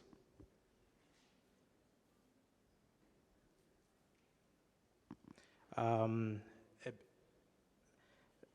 big group of colleagues from line ministries, departments, and agencies who have tirelessly worked with the OPDs, all our partners, to come up with 2025, the GDS, as you have seen, and those that all of us are in here, you have these commitments right on your tables. So allow me to quickly take you through each one of them. Know that we have 7 thematic areas. Kindly just look into your books. You have them on the table. As I read through, we follow. I'm going to be a little fast to be able to catch up with time. So the first thematic area, as Commissioner has already taken us through each one of them, is nothing about us without us. And under here, the government of Uganda has, through Ministry of Gender, Labour and Social Development, Ministry of Local Government, National Planning Authority, Equal Opportunities Commission, relevant MDAs, and local governments will ensure full and meaningful participation of persons with disabilities, including their representative organizations at all levels of representation in the implementation of the national and local government plan and budgets. This is very important. We made sure that it's quite very inclusive to have the OPDs be part of our planning, designing, and of our national budgets in the various MDAs. Under this thematic area, number 2 is that the National Council for Persons with Disabilities will monitor inclusion of persons with disabilities in all programs, including sustainability of representatives of persons with disabilities on commissions, boards, authorities, and other decision-making platforms. Number 3, the government of Uganda, through Ministry of Gender, Labour, and Social Development, will put in place a global disability summit focal person based at the Department of Disability and Elderly Affairs. Number 4, Government of Uganda, through Ministry of Gender, Labour and Social Development, shall hold quarterly coordination meetings on GDS implementation through our DCC at national level. Number 5, the Government of Uganda, through Ministry of Gender, Labour and Social Development, in partnership with Organization of Persons with Disabilities and development partners, will fast-track the finalization of the national training guidelines on disability inclusion. And then lastly, under this thematic area, the Government of Uganda, through Ministry of Gender, Labour, Social Development, OPM, UNHCR, and other partners will build, develop, and strengthen the capacities of 50 organizations of persons with disabilities, including but not limited to refugees with disabilities, children with disabilities, youth with disabilities, women and girls with disabilities, and 500 technical officers to enhance the effective demand for their human rights on an equal basis with others. Let's go to the second. The second is on focus on implementation, and each of the departments is greatly represented here. And the first one is that the Ministry of Gender, Labour and Social Development and Ministry of Education and Sports will address factors that hinder school enrollment, participation and retention of learners with disabilities at all levels.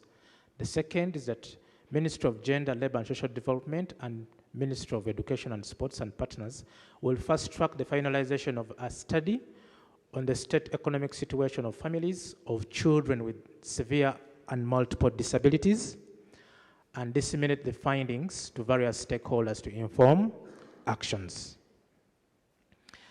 The third, under focus on implementation, through Ministry of Gender, Labour and Social Development, Ministry of Education and Sports, and partners in consultation with Organization of Persons with Disabilities, will fast-track the establishment and operationalization of the Child Disability Grant. This is really something that we've really worked on together as MDAs.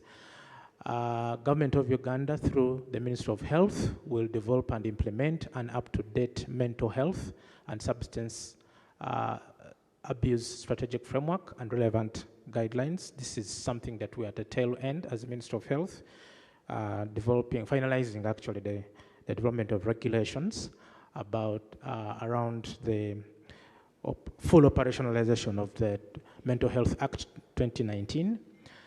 The fifth, Government of Uganda, through Ministry of Public Service and Ministry of Health, will scale up the recruitment and filling of positions of sign language interpreters. And this is not only limited at the health facilities, health center 3s in particular, but all our national healthcare system. We have revised that to make sure that we have sign language interpreters well allocated from the national level up to the lowest level health facilities, the health center 3s. And then lastly, second last, the Government of Uganda, through Ministry of Health, will develop a compendium of all health disability studies and disseminate them through disability councils at district level by the end of 2028. Number 7, the Government of Uganda, through Ministry of Health, will dedicate financing to equip, this is about 40% of the orthopedic workshops to enhance local production of the assistive technologies for persons with disabilities. And then lastly, the Ministry of Health will review and implement national in-service training packages for health workers on management of health conditions of persons with disabilities, including HIV, and maximize support for persons with severe disabilities. The third thematic area, focus on human rights for persons with disabilities. The government of Uganda, through Ministry of Gender, Labour and Social Development, Ministry of Local Government, Ministry of Public Service, ILO, relevant MDAs, and other partners will develop a national policy on reasonable accommodation for persons with disabilities in the workplaces to guide meaningful inclusion of persons with disabilities. The second is that government of Uganda, through Uganda Prison Service, Justice, Law and Order Sector, Uganda Human Rights Commission, and Ministry of Gender, Labour and Social Development will strengthen capacity building of 450 prison staff and court clerks in disability inclusion and access to justice services in our justice system. The third, government of Uganda, through Uganda Prison Service, will finalize, disseminate, and operationalize the National Prisons Disability Inclusion Guidelines. The fourth, government of Uganda, through Uganda Police Force, will expedite the approval and operationalization of the standard operating procedures for handling persons with disabilities during arrest, operations, detention, and investigations, and notwithstanding the electoral period as well. The fifth, government of Uganda, through Judiciary, Ministry of Gender, Labour and Social Development, will expedite the approval and operationalization of the judicature rules for handling cases of persons with disabilities in Uganda. The sixth, through Ministry of Justice and Constitutional Affairs, the government will adopt and implement the action plan on mainstreaming disability rights in the Access to Justice sub-program. Seventh, the government of Uganda, through Ministry of Health, will train 300 health workers on disability inclusive health, in the provision of disability inclusive health services. The fourth thematic area is under national ownership. And here the government of Uganda, through Ministry of Gender, Labour and Social Development, Ministry of Local Government, National Planning Authority, Equal Opportunities Commission, Electoral Commission, local government structures, and national councils for persons with disability will ensure that all political and administrative structures of government at different levels promote and safeguard the political and public life of persons with disabilities. Under still national ownership, the second is that government of Uganda, through National Planning Authority, Office of the Prime Minister, Equal Opportunities Commission, National Council, Ministry of Gender, government will track disability inclusion in the implementation of NDP4 and the Sustainable Development Goals based on program implementation plans, our PIAPs. And then lastly, under this thematic area, that the government of Uganda, through Ministry of Health, will review and implement national in-service training packages. This is a repeat. Training packages for health workers on management of conditions of persons with disabilities, including HIV, and maximize support for persons with severe disabilities. The fifth is disability inclusive development. And under here, the government of Uganda has committed, through the Office of the Prime Minister, Ministry of Gender, Labour and Social Development, and partners, to adopt, popularize, print, and distribute 10,000 hard copies of the Interagency Standing Committee guidelines while supporting refugees with disabilities and host communities. The government of Uganda, through Ministry of Gender, will engage the Ministry of Justice and Constitutional Affairs, Foreign Affairs, Local Government, and Internal Affairs to fast track disability inclusion for all development partner cooperation and strategic plans.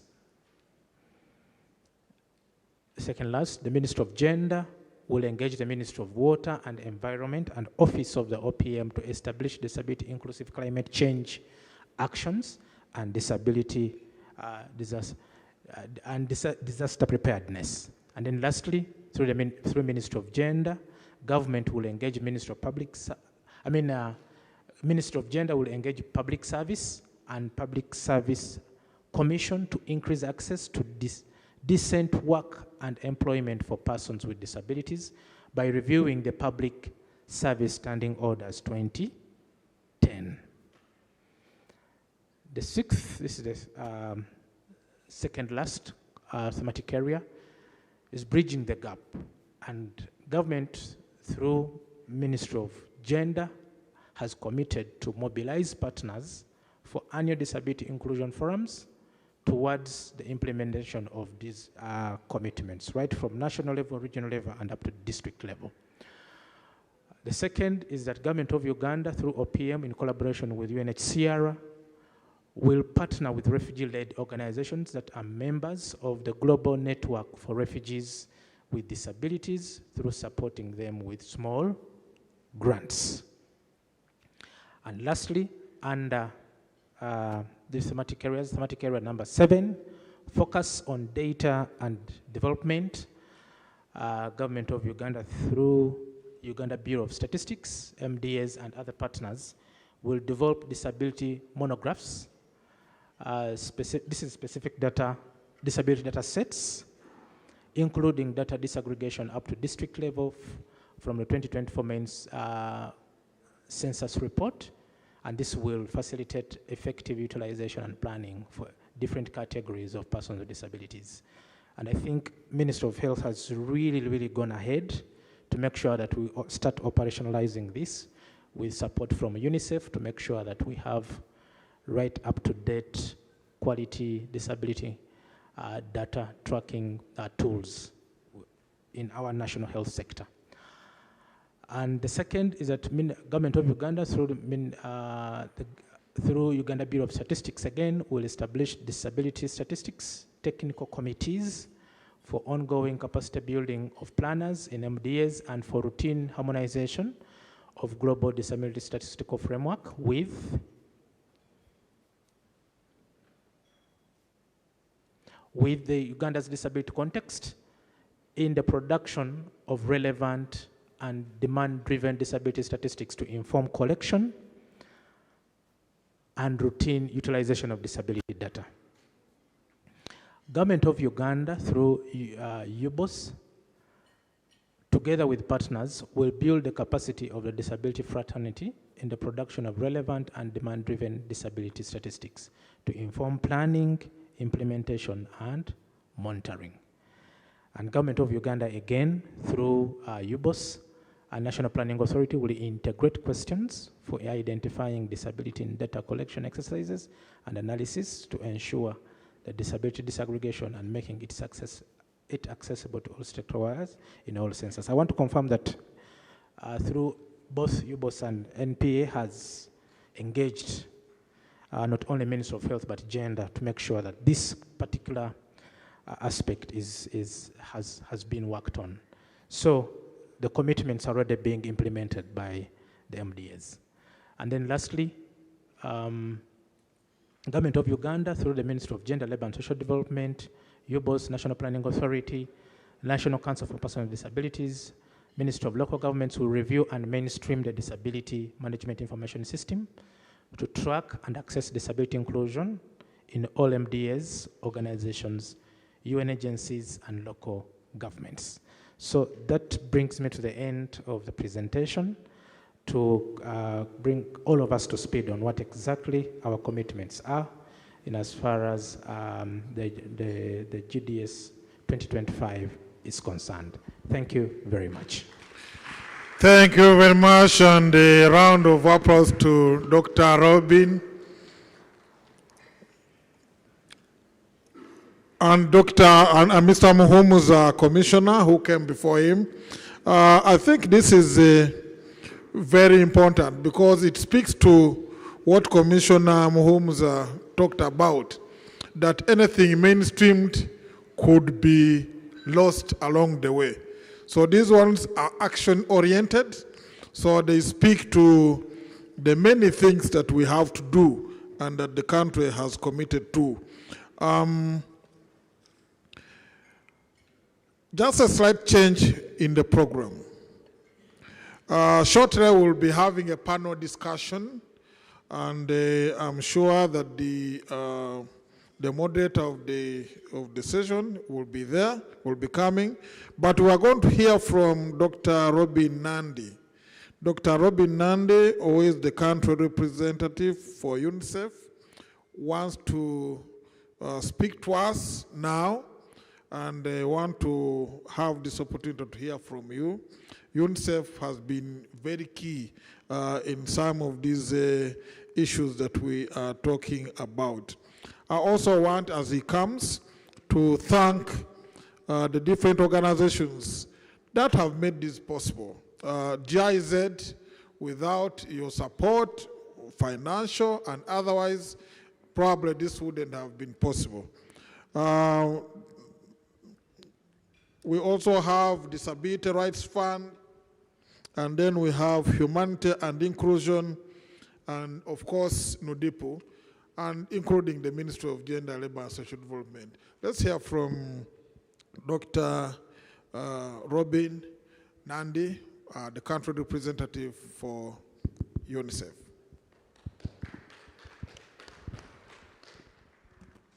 Hello, good morning, ladies and gentlemen. Allow me to build on the protocols observed previously. And thank you very much to the organizers for giving me this opportunity and changing the agenda. I was supposed to be on the panel, but I have to leave for another engagement, and I appreciate the flexibility of the organizers to give me this opportunity. I think this is a really, really critical topic. This is a really, really critical opportunity, moment in time. And it is truly heartwarming to see the leadership of the Republic of Uganda in embracing the important topic of disabilities, disability inclusion, and so on. I do commend that from the highest levels to the technical level, the contribution of the various line ministries involved in these commitments, which are exhaustive. A lot of what I wanted to say this morning was already mentioned by Commissioner Prosper. Commissioner, I could not have said many of those things better than you did. But I think on behalf of UNICEF, but also the wider UN system, whom I will also speak for today, this is a really important topic for us. If you look at our new Sustainable Development Framework with the government of the Republic of Uganda for the next 5-year period, and you look at the various country program documents outlining the cooperation between the United Nations agencies and the Republic of Uganda, you will see that equity and the focus on the most vulnerable is front and center of these frameworks and areas of work. Now, among the most vulnerable, obviously, persons with disabilities, children with disabilities are a major priority for the entire UN system. So, a little bit of the way we look at things and how we channel our support to the Republic of Uganda, both UNICEF and the wider UN system. As we have seen, the policy and strategic level engagement is extremely critical. We need the policy and legal frameworks to help to support these highly vulnerable populations. So, for example, the National Disability Policy that was approved in 2023 and the Social Protection Policy, which is currently under development, the development of the National Strategic Framework for Child Disability Interventions, the National Guidelines on Disability Inclusion in Child Protection, and the National Special Needs and Education Policy, which is at the approval stage, are some examples. In addition to policies and strategies, obviously we need financing, and that's extremely critical. And we would like financing for disability, for the implementation of disability policies to be mainstreamed in the overall financing of the development sector of the Republic of Uganda. This needs to be ongoing, and this cannot be dependent on external donor resources and needs to be supported through national resources. So as UNICEF and wider UN, we have provided technical support for the program implementation action plan within the NDP4 to ensure alignment on the issue of disabilities with the Sustainable Development Goals and other global development instruments. We are also supporting the Ministry of Gender, Labor and Social Development in the design of the Uganda's National Child Disability Assistance Program. So basically, this is a child disability benefit grant. All the paperwork, the investment case, the frameworks have been developed and discussed across line ministries. This was launched several months ago under the leadership of the Deputy Speaker of the Parliament, and had the presence of both the Minister of Gender and Labour and the Minister and the State Minister for Disabilities who was here. So basically, the aspiration is to realize a financial commitment of Ugandan shillings 12.3 billion towards this initiative. Sadly, we have not yet realized this goal in terms of financial allocations, and that would be a priority moving forward in the next cycle. Meaningful participation of people with disabilities in the budgeting process and access to information. We supported budget briefs and citizens' guide to national financing through Braille and audio-visual versions. Advocacy and prioritization at local government. I think to mention that a few local governments have and I want to call out Mubende and Chagegwa district local governments for initiating by themselves financing to support programs for people with disabilities. And I think that, you know, this needs to be disseminated, these need to be replicated across other parts of the country. A lot was talked about data. Data is a critical focus of the UN and UNICEF, specifically on children, but also wider UN, UNHCR on refugees, UNFPA present here for women, UN Women, and so on. So again, if we don't measure, what doesn't get measured does not get done. So I think we've had considerable success in improving the disaggregation of data in Uganda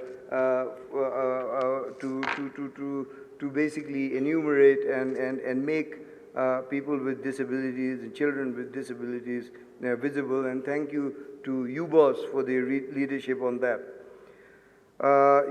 We are also supporting the Ministry of Health to conduct an impact evaluation of the intervention for disability for early childhood service delivery model. So obviously this will give us more information to further tweak and adapt our program. But a huge area of work is disability inclusion across multiple sectors. So when you're doing water sanitation, a disability lens. Doing education, disability lens. Health is very obvious. But again, sometimes it may be obvious to some of us, but not obvious to everybody. So I think in terms of all technicians and all implementers, the disability lens should be front and center. I think Commissioner Prosper talked about these stairs going up to the stage and the hotels and you know, and so on. You know, what can we do? So I want to leave us with the thought that disability inclusion is everybody's business. I think Honorable Alex earlier on said that, okay, everybody is looking at government, but what can we do as individuals and as non-government entities to make sure that there is disability inclusion mainstreamed in everything that we do? Not much has been talked today about private sector. Private sector are huge employers. Can they be incentivized to employ people with disabilities? People with physical disabilities should not be excluded from the workforce because there is no issues with their intellectual capacity and their ability to contribute to a workplace and in the economy. Can we incentivize this? Can we encourage private sector entities to, you know, in addition to what we do in the UN and government, to put a percentage and aspire to recruit, you know, people with disabilities moving forward. Donors are going to be extremely important to support the process. The UN is going to be important, but the ownership has to be with the Republic of Uganda. There is obviously huge opportunities that as multilateral UN agencies we can foster South-South collaboration, North-South collaboration, and you know, there is good work happening out there, outside Uganda, but as I mentioned, even within Uganda. So I want to end with a few key asks which, from my perspective, from our perspective, UNICEF and UN, extremely important. Number one, actualization of government's commitment to funding the National Child Disability Assistance Program. I mentioned the 12.3 billion Ugandan shillings. This needs to be realized because with any delays, we are depriving these vulnerable children from receiving the support that they need. Second, fast-track cabinet approval of the special needs and inclusive education policy. For us, I think that is also extremely important to make sure that disability gets the right of place that it deserves in discussions. Number three, a call to mainstream disability inclusion in all government ministries, departments and agencies, CSOs and private sector programs, both in development and humanitarian. I did make a pitch for private sector as well. Everything that we can do would contribute to that. So, colleagues, I hope this meeting is a leverage, is a springboard for our collective action for people with disabilities, children with disabilities, and we don't forget this, or this does not leave our minds as we walk out of the room here today. This is a process. This is going to be a long process, not easy, but again, we are not here in the business of only doing easy stuff. I think we should take up the challenge, as some colleagues have mentioned here in the past, and we should not be daunted. It is possible. Alicia, I think what struck me was when you looked at the aspirational goals, you mentioned that 10% of the countries have reached the aspiration goal. So it can be done. It can be done. It needs commitment, needs financing, needs policy, legal frameworks, but most important, it needs commitment. Thank you very much. Thank you very much. Another round of applause. And from that presentation, you can only tell the power of partnerships and collaboration. Even the previous presentation, that was evident. I saw the presentation from Commissioner Prosper Muhumuza, the presentation from Dr. Jimmy Ochorin, which emphasizes the cooperation, even within government, between the Ministry of Health, between the Ministry of Gender, Labor, and Social Development. And we also have representation from different ministries, education, and also departments and agencies of government. And now you have a presentation from UNICEF, which also emphasizes the different support to the different efforts, including in the area of data with WUBOS and others. That's very, very important. Now, we are going to the next session. And the next session will be a panel discussion.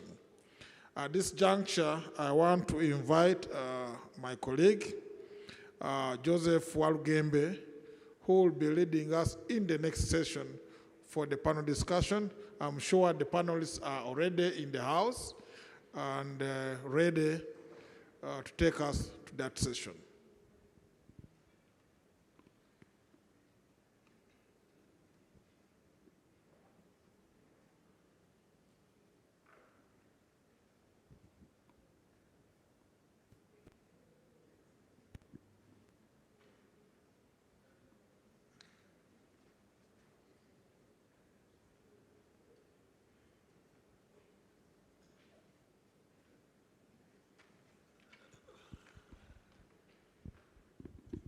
My goodness, it's very comfortable being here. Okay. Good morning. And allow me ride on the protocol already established. And as the moderator has already announced, I think this is the real moment we've been waiting for at this event, when the esteemed panel I'm about to introduce will help us to shed more perspective and deeper reflection on the several remarks and presentations we've listened to since morning. So in order to save the rest of the time for the panel, please join me to welcome our esteemed panelists to join me at this beautiful podium. And these are Miss Agnes Bolega from the Ministry of Gender, Labor and Social Development. I've not heard her voice since I got here. I hope she's around. Is she? Mr. Commissioner, is she around?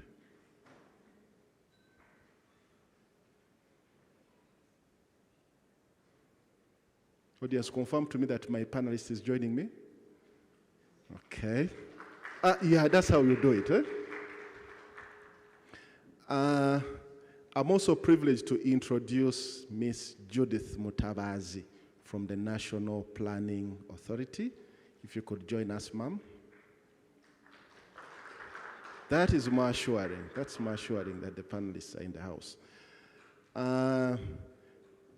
We should have been joined by the country director of UNICEF, but he's given his due apologies, which I'm sure we've all received. So allow me invite Nadim Pauline, the Regional Program Manager, Humanity and Inclusion. Welcome. And last but not least, Mr. Nangosi David, Program Officer at National Union of Disabled Persons in Uganda. David, please welcome. Yeah, I never see how people behave when they are seated at the front, so I don't know whether it's in order to sit down, but maybe it might be more conversational if you allow us to sit down. So let me hide in the request and say, allow us to sit down as we make our presentations. It might also be part of reasonable accommodations. Is David in the house? I heard him at least. Yeah, okay, good. Now that I have the full panel, I'll just maybe read to them the terms of reference for this discussion, in which they have had no role in developing.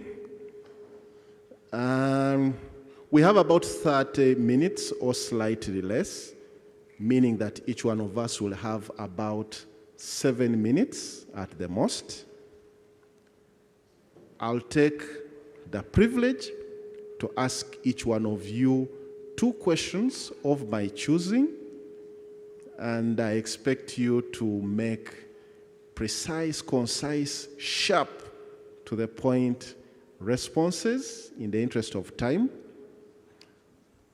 But being very democratic than I usually seem to be, I'll also give you a chance to make some parting shots of your own choosing.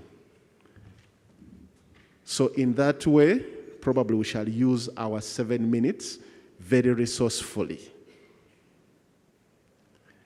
And now that we are clear on our terms of reference, I'll start the discussion.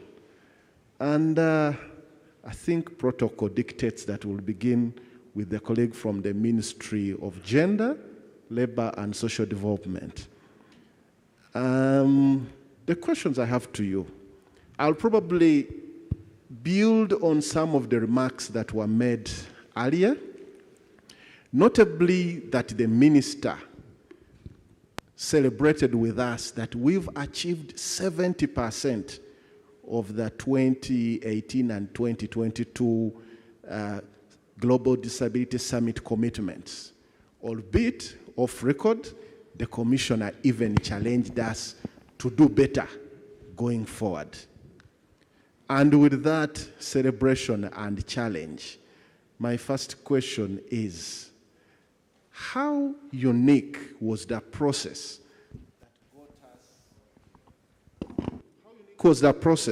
which got us the 2025 GDS process, GDS commitments, different from the other processes that gives you the assurance that we'll definitely do better? Are you able to share some reflections on that? Thank you very much. Mr. Moderator, Mr. Walugembe, all protocol observed like you had. My name is Agnes Nampera Blega, and I work with the Ministry of Gender, Labor and Social Development. I work in the Department of Disability and Elderly. The process started with a reflection of the GDS of 2018 and 2022, but most importantly, how unique was it?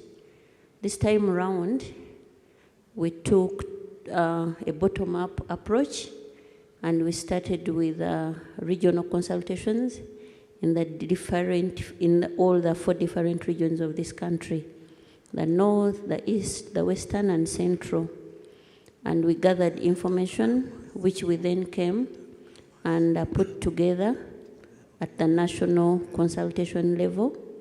And then we went back and discussed as a committee. What was unique again was the fact that this time around, we had representatives from the ministries, departments, and agencies first discuss what we had suggested with their line ministries, departments, and agencies to ensure that what we put in the commitments is indeed what is going to be implemented in the GDS of 2025. Then also, this time round, we had a committee. Unlike in the past where we sort of sat with the hosting countries prior to the presentation, this time around there was a committee, a multi-sectoral committee that sat and gathered and put together the commitments. And mainly this time around, the host countries, both Germany and Jordan, did not come in at the time of the formulation of the commitments. So they didn't give much guidance, which for us was a good thing, because these came from us, from the persons that would be implementing. Then the German government came in at the end after we had developed, we shared with them. Then they supported us with the rest of the processes. And what we have had here is evident that they came on board, because they are the ones that have enabled this meeting to take place. So yeah, but in relation to the above, we had a bigger commitment from the development partners, especially the UN agencies that supported the actual presence of many people from Uganda, including myself, but also the team was led by the minister and attended by the permanent secretary of the Ministry of Gender, the commissioner, Mr. Muhumuza, but also the commissioner from the Equal Opportunities Commission, and a number of other delegates from the other organizations of and for persons with disabilities. And so, related also to that is the fact that this time round, our minister had a chance to attend a meeting on partnership, which was organized by UNICEF, and this was still in Berlin. So minister was able to talk about the need and the importance of continuous partnership in order to achieve a more robust disability inclusion. Thank you so much. Thanks very much. Indeed, looks like the process was quite different from the previous one. You might have already hinted on some of the responses to my second question, but I'll ask it anyway. Therefore, are there some lessons you learned from the implementation of the 2018 and 2022 GDS cycles, which you feel might help us to address some of the challenges we experienced, like limited stakeholder collaboration in the implementation of the Global Disability Summit commitments, which might build a momentum for success for the 2025 GDS commitments? Thank you very much. Indeed, they are. You might have noticed that in one of the commitments, government has pledged to have a permanent coordinator or focal person for the GDS. In past, this was sort of ad hoc, and it came only on board at the time of committing, but now there has been suggested to be a focal person that from time to time will be in charge of the GDS tracking. And for us, that is a lesson learned, that this is continuous and progress updates on the implementation is important. And also the fact that this cannot be done by just one ministry or department or agency or organization, but collaboration and support from the different entities is very important. And the roles of each of the stakeholders need to be spelled out explicitly, but this has also been done, so this was another lesson learned, because in the past it was hard to pinpoint a ministry, a department, an agency, or an organization and ask them what they have done when you have not properly put out their roles. But this time around, this has been done. And we also need to have regular meetings to update ourselves, to monitor, to learn and unlearn in order for us to have a successful implementation of the GDS. I thank you. Thanks very much for those lessons, learning, unlearning, probably also relearning. You've used your time very well, so I might as well be generous and give you a minute or two if you have any parting shots.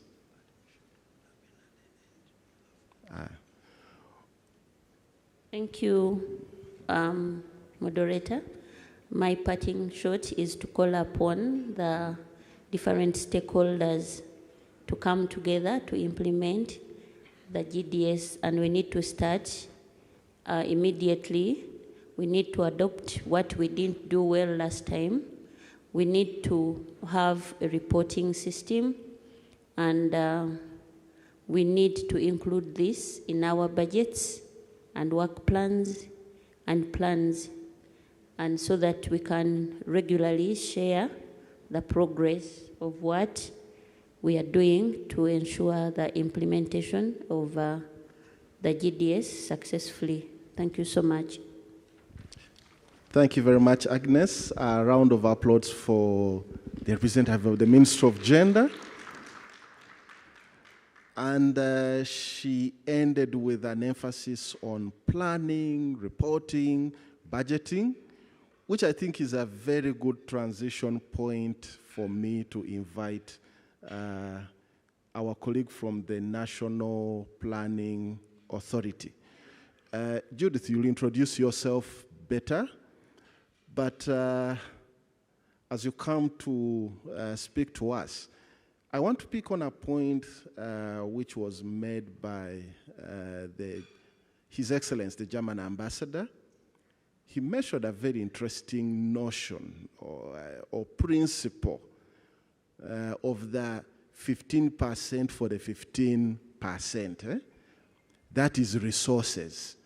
And definitely for us to realize the implementation of the Global Disability Summit commitments, we need resources which should be allocated right from the time of planning for government resources.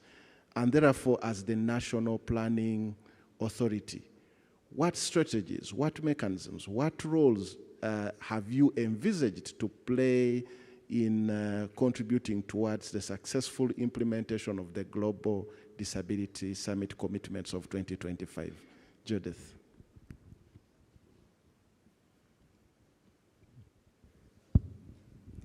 Yeah, thank you, moderator. All protocol observed.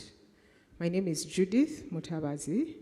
I work as a manager in population program in the Department of Population and Social Development, National Planning Authority.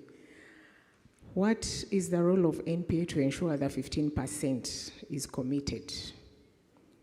As National Planning Authority, our NPA Act, amended Act as of 2024, it emphasizes that all plans at national and local government should be gender and disability inclusive. So that helps us to ensure as we do strategic planning, there is proper integration of disability issues, especially all the commitments and in line with existing policies and regulatory frameworks, to ensure disability is integrated in all national and local government development plans. And we also take disability as a cross-cutting issue to ensure it's integrated in all the 18 programs. We've recently started implementation of NDP 4, effective 1st July this financial year. And we have 18 programs. So as we did the formulation of the plan, we ensured disability was integrated. We also ensured in our program implementation action plans, we've budgeted and allocated resources for these strategic interventions for disability inclusion. And these resources are cut across all the ministries, and it's still mainstreamed in district development plans to ensure implementation.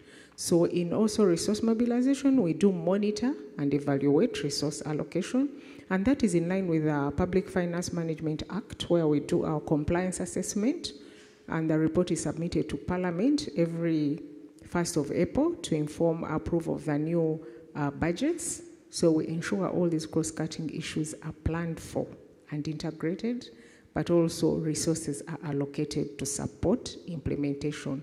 So that is where I urge the Commissioner, Ministry of Gender, how can we monitor this compliance of resources allocated to these planned interventions?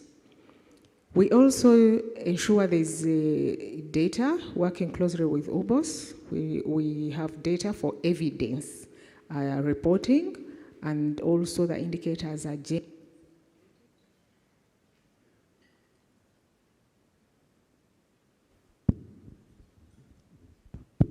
we ensure that all the indicators are gender and disability, sex disaggregated, to inform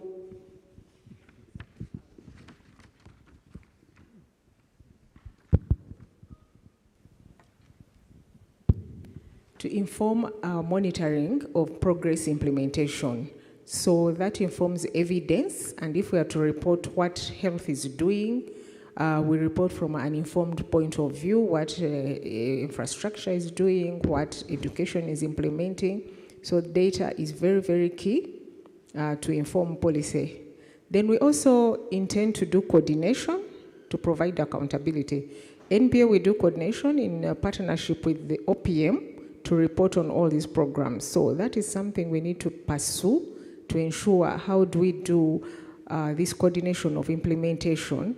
As the Honorable Minister said, disability is implemented as an interministerial issue. It's a multi-sectoral issue, so how do we bring all these stakeholders on board to ensure the commitments are all contributing to the desired results we want to achieve. Then also we do advocacy and public engagement, because we need to, as we produce these reports or a report on progress of implementation of the plan, how do we engage the different stakeholders? How do we provide this information to ensure there is acceleration on resource allocation in line with the National Development Plan, but also other stakeholders, CSOs, development partners, because we need to mobilize resources. So all these reports are generated to provide progress on implementation, commitment, but also attainment of the desired results. Thank you, Chair. Thank you very much for that great response. Let me remind you of two remarks that came through the presentation. One was by the country representative for UNICEF.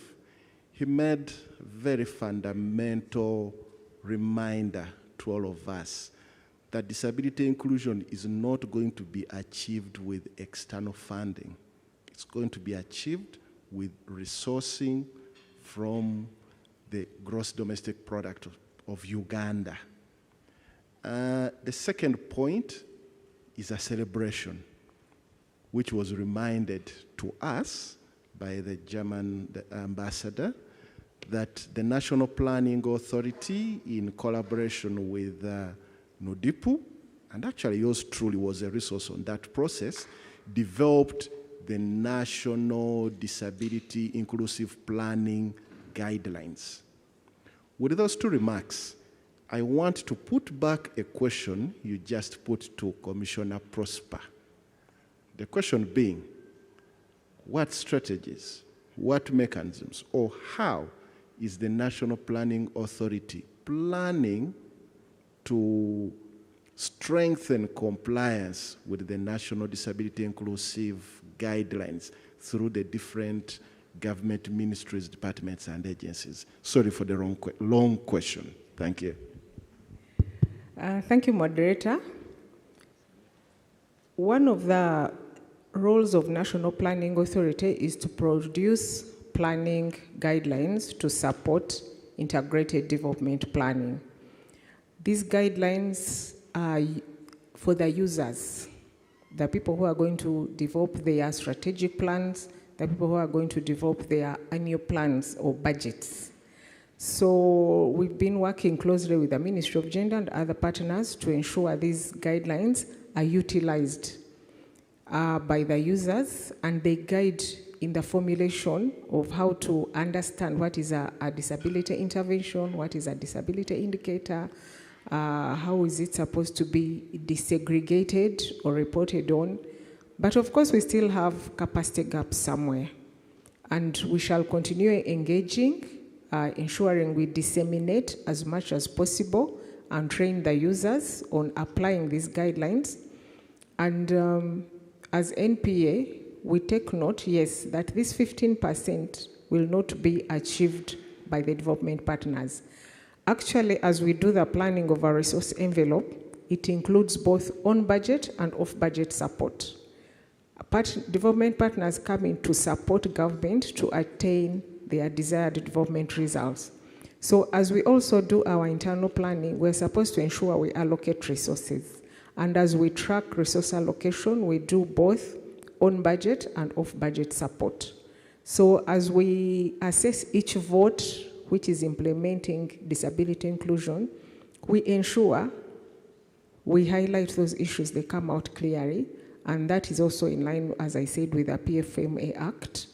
How do we align the plans to the budget? And that is where we also ensure, like now, the budgeting cycle has started.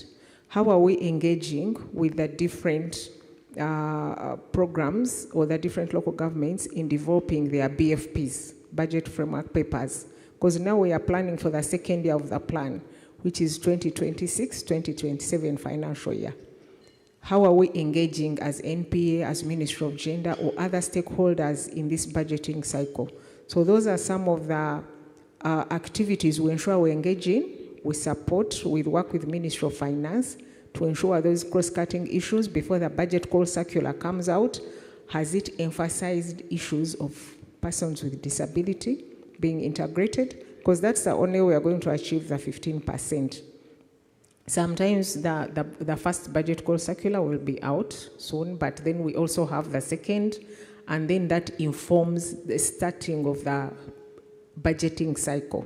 How do we engage these processes? So that is the role of NPA in partnership with the stakeholders that have all been listed in the commitments that were read, and we ensure we engage and do the right thing, but we also come back to monitor implementation and ensure we achieve the desired results.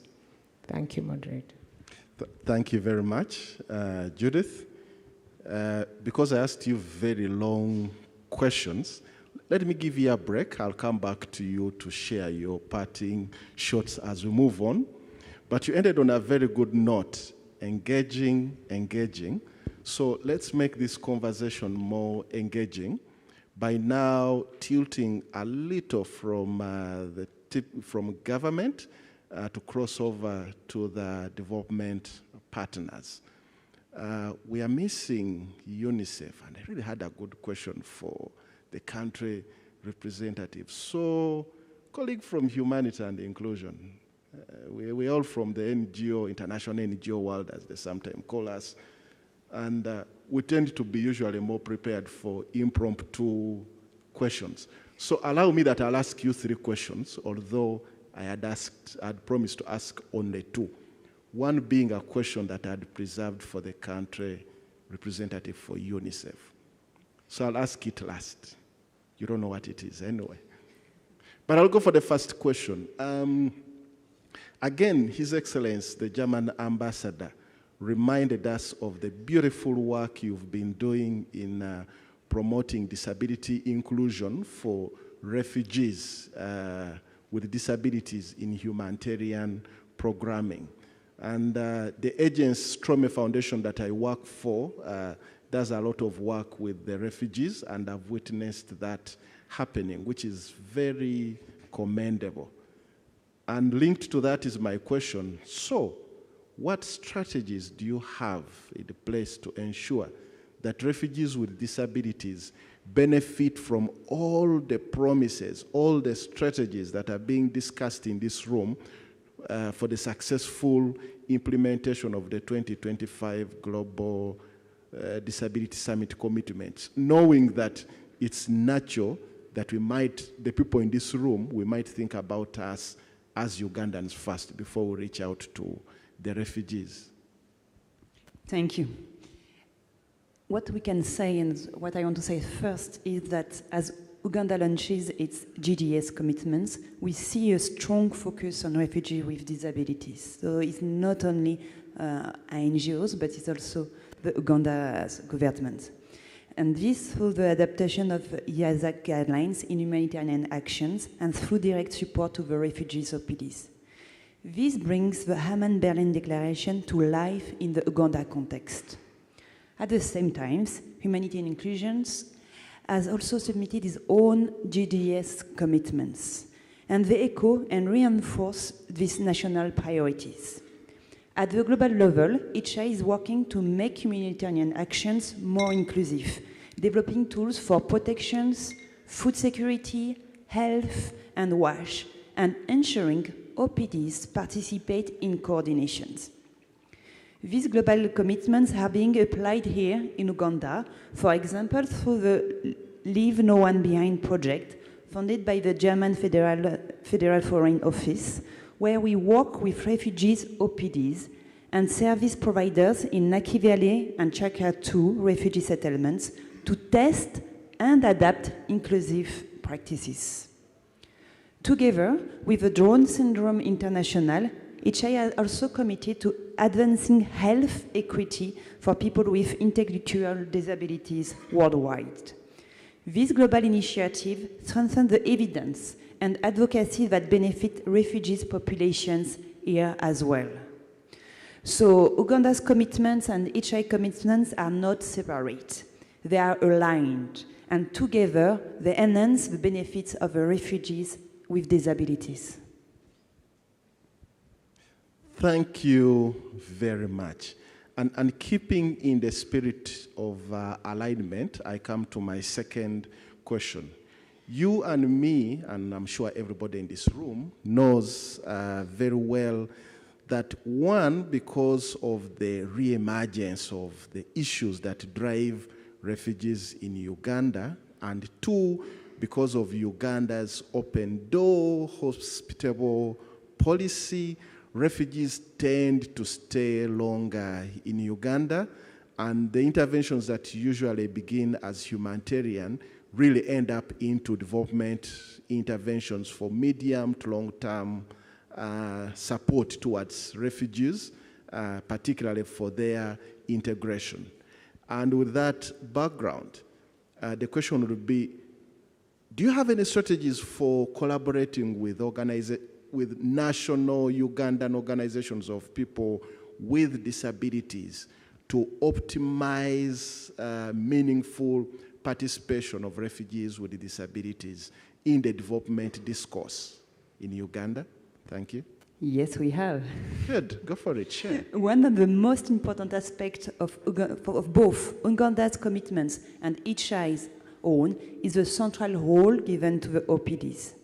The government has pledged annual inclusion forum and direct support to refugees leads OPDs, while HI has pledged to strengthen OPD engagement in humanitarian coordinations in at least 4 countries by 2027, including Uganda.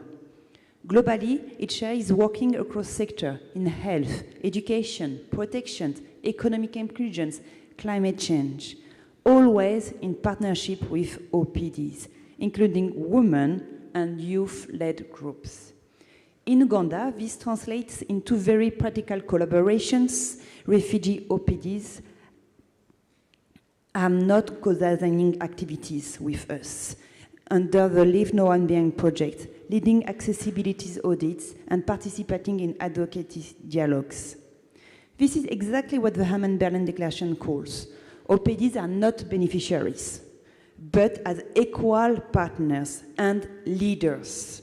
And today's launch shows that Uganda and its partners are moving firmly in that direction. You asked me to be short. Thank you very much. And because of your brevity, it allows me to ask the bonus question without fear of contradiction that we are taking more time. This is the question I'd want to put to the country director for UNICEF before he left. But the background to it is that everybody in this room, and allow me single out especially Commissioner Prosper, talks about coordination. Yet, the single lesson I remember from my philosophy classes is that whereas every humankind, every human being talks about coordination, actually no one wants to be coordinated. With that, the question comes, from your perspective, how can we improve collaboration and coordination among UN agencies and international donors who are very critical to the implementation of the Global Disability Summit commitments to ensure a cohesive approach to funding and technical resourcing to the implementation of the 2025 Global Disability Summit commitments. If you could share some reflections. Thank you. Thank you. So it's my reflection and not the UNICEF reflections, to be clear. This is a good question, and I think it's very important to strengthen the coordinations.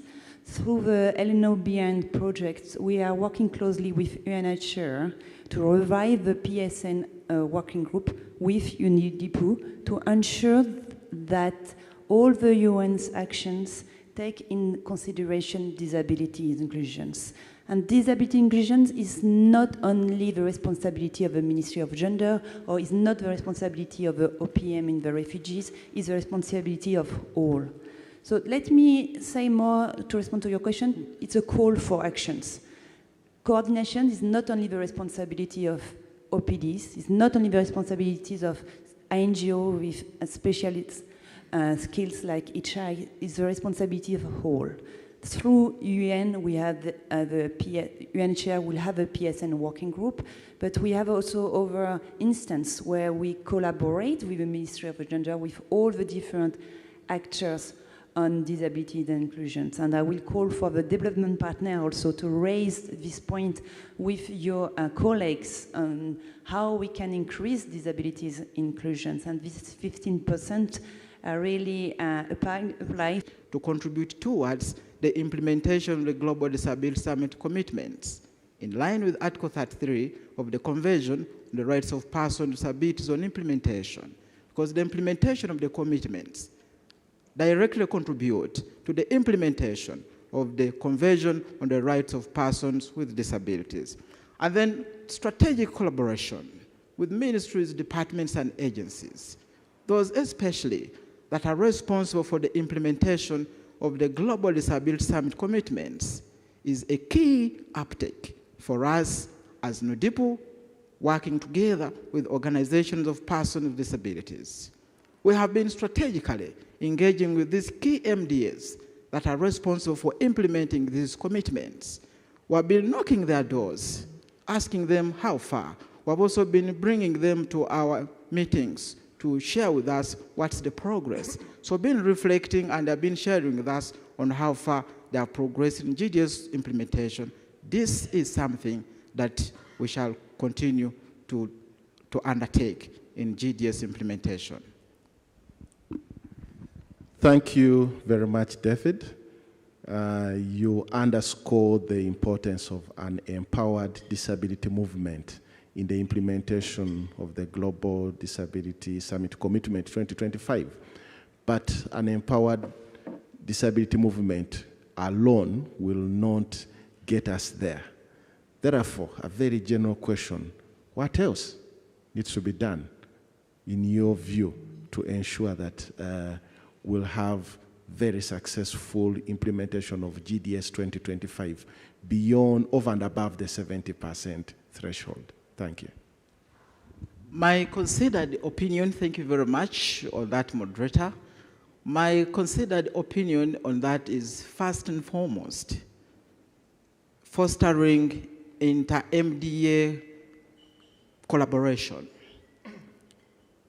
The documentation on the progress of implementation of the 2022 GDS commitments, note the lukewarm coordination among MDAs when it comes to the implementation of those commitments.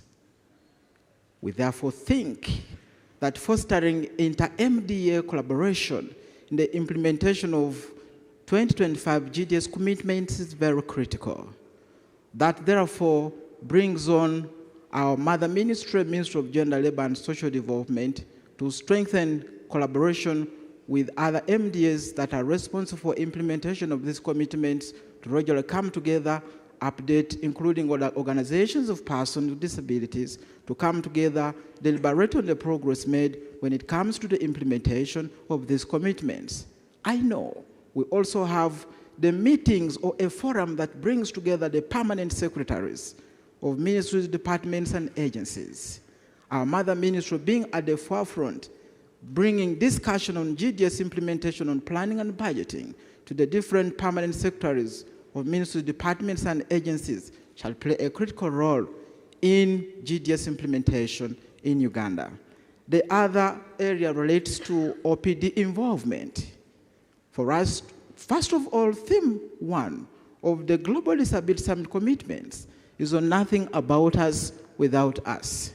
And this directly relates to Article 33, Clause 3 of the Convention on the Rights of Persons with Disabilities, on the involvement of persons with disabilities and their representative organizations in the monitoring the implementation of the CRPD. Coming back to GDS commitments, we also need to ensure that OPDs are involved and are participating in various processes. And like my senior colleague, Ms. Josera Esther noted, the making of these commitments will appreciate the ministry.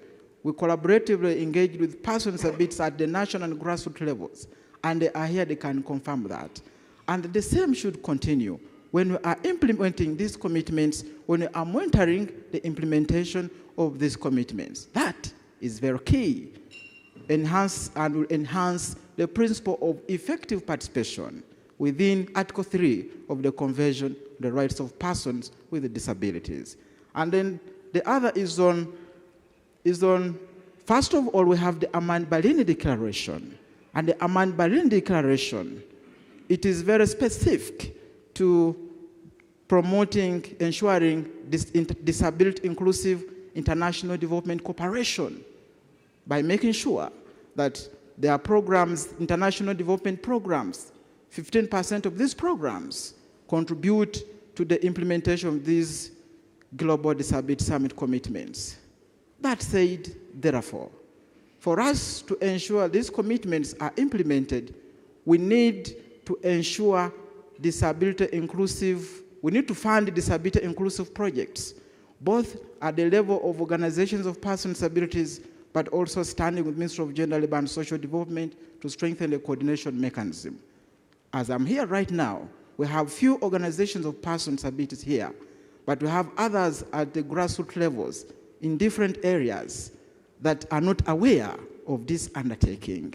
We therefore should scale up awareness raising of the GDS commitments at the various areas in the country. We confirmed this with the Ministry of Gender when we were consulting organizations of persons with disabilities and persons with disabilities at regional level. For the first time, they heard about the Global Disability Summit commitments, and yet the discourse started in 2018. Now, it's time for action, for us to popularize GDS commitments at the district level. If we do so, then we are going to ensure that advocacy is built by persons with disabilities at district level to follow up on GDS implementation. We also think the documentation of the good practices on GDS implementation is very critical. We should document, we really should document how far we are progressing GDS implementation, because as a country, we are supposed to periodically update the GDS Secretariat and International Disability Alliance on how far we are progressing with the implementation of the GDS commitments. That is possible through evidence, and evidence can only culminate through documentation. This calls, therefore, for effort from different stakeholders, including the donors that are here and the donors that are not here, to stand with the Ministry of Gender, Labour and Social Development, to stand with NUDIPU when it comes to the documentation of the progress made in the implementation of the Global Disability Summit commitments. I do think so, as far as that question is concerned. Thank you very much. From experience, it's never a panel discussion when it doesn't engage the audience. So I'll break with my own terms of reference and at least invite one person from the panel, from the audience, to ask a question to any of these panelists. Joshua, are you still in the house? Because you might have help us moving the microphone. And you have the liberty to choose one person who raises their hand, as long as they have not made any remarks Thank this you. morning. There is one here.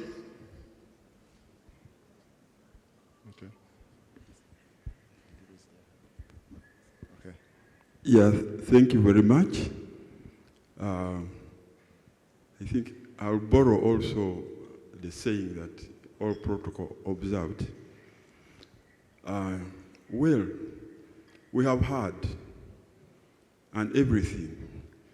Maybe it is prudent to first introduce myself.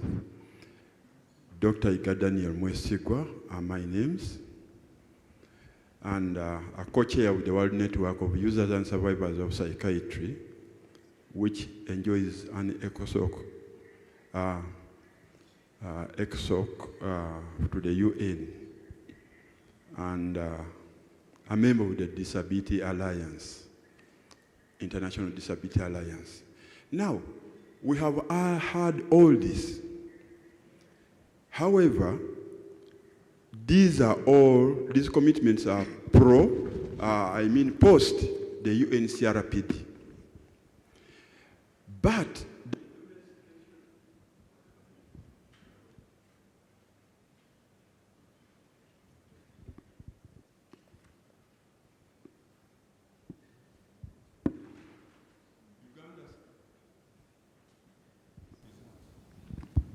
Uganda signed and ratified the convention. How far has the domestication gone as we continue to commit? Because legal frameworks still have people can lose their offices, like when they become unsound mind. That's a label. Now, suppose that person later is stabilized. Does he regain? And then we are committing ourselves,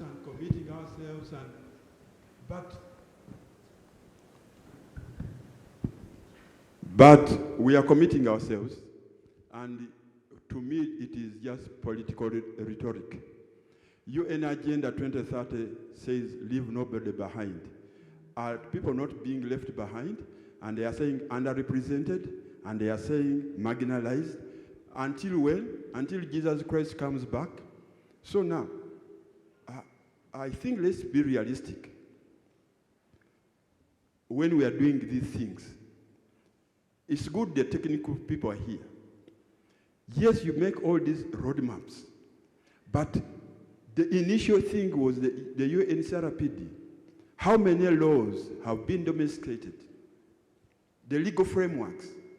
And you had them, the politicians, government, what? Yes, we are the government of Uganda, but your state power. You have influence. Then why do you run away from that?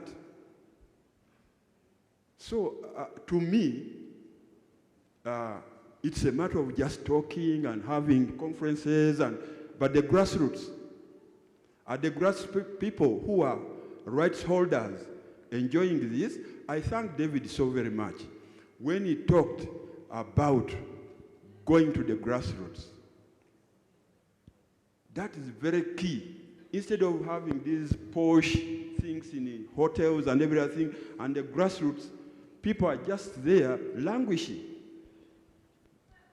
So we have to rethink and redesign and know exactly that we walk the talk, not just, disability is not a political thing. It is a social challenge. What mitigating factors are we putting there, safeguards, against these abuses? Those are all questions to ponder, and those are questions to answer.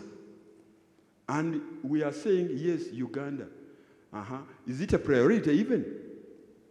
When you get empowered, he talked about empowerment. They call you a radical. And they actually discriminate you. That one don't invite. That one is a radical. Now, the Bible says, my people perish due to lack of information or knowledge, and they don't want it. So if you don't want this knowledge, and somebody empowered, and you discriminate, then you think that is development?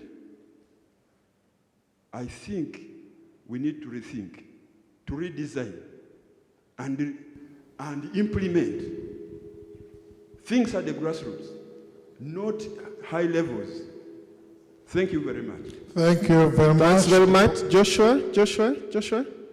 I'm now the senior moderator here. Yes. Come and I point you to where I want you to take the microphone.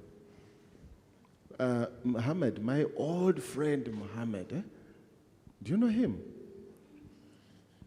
Yes, Mohammed. Please keep the questions brief to the point. Thank you. Yes, I want to thank you, moderator. I have a question on deaf blindness. Myself, I want to thank you, moderator, and I want to thank your panelists. I want to see how this global disability summit include we who are deaf blind in the areas that you have mentioned. We no longer have tactile translators. We can't access school. We do not have schools that meet our needs. Children who are deafblind do not attend education you talk about. Women who are deafblind are sexually abused. There's GBV, gender-based violence. We cannot marry, we cannot make families. How is this inclusive of deafblindness? Thank you very much. So many questions there, including they can't get married. Joshua, two ladies, and we close the audience. The ladies, raise up your... Joshua, togenda kugoyagala. Go to the one who's raised their hand, who's put up their hand. Thank you very much. My name is Josephine Amaro from GIZ. Thank you, our moderators. I have two things or concerns. When you talk about disability, and at this generation, you'll be very sure to know that not many people are aware about disability. And so that is why you find that the implementers that are trying to advocate for this are finding it difficult and doing a lot. I do not know whether in the Ministry of Education, if this topic could be slotted right at a tender age, so that as our children are growing and studying in class, this topic is introduced, so that they grow up knowing there is disability and we need to have these people as part of our community and our thinking. Then the second thing is about, yes, most of us look at the physical disability, maybe visual impairment and so forth. But there's disability that people are in working class are really getting into. Most people are crying about the back pains, about sciatic nerves, and so forth. And when you ask some of them, or the medics, they are talking about, the sitting posture, the long hours we sit, and so forth. Is there any strategy to create this awareness more so that this does not develop? I've seen so many people, quite a number of people on crutches, and this person basically doesn't have a physical disability, but a sciatic nerve has given them numbness. Could there be something done to such a category to curb that situation? Thank you so much. The last lady, Joshua.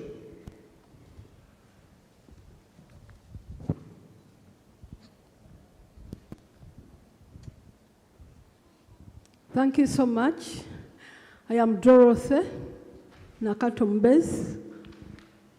I'm coming from Kayunga district, one of the rural districts. I work with Uganda National Self-Advocacy Initiative, a peer-led organization of persons with psychosocial disabilities.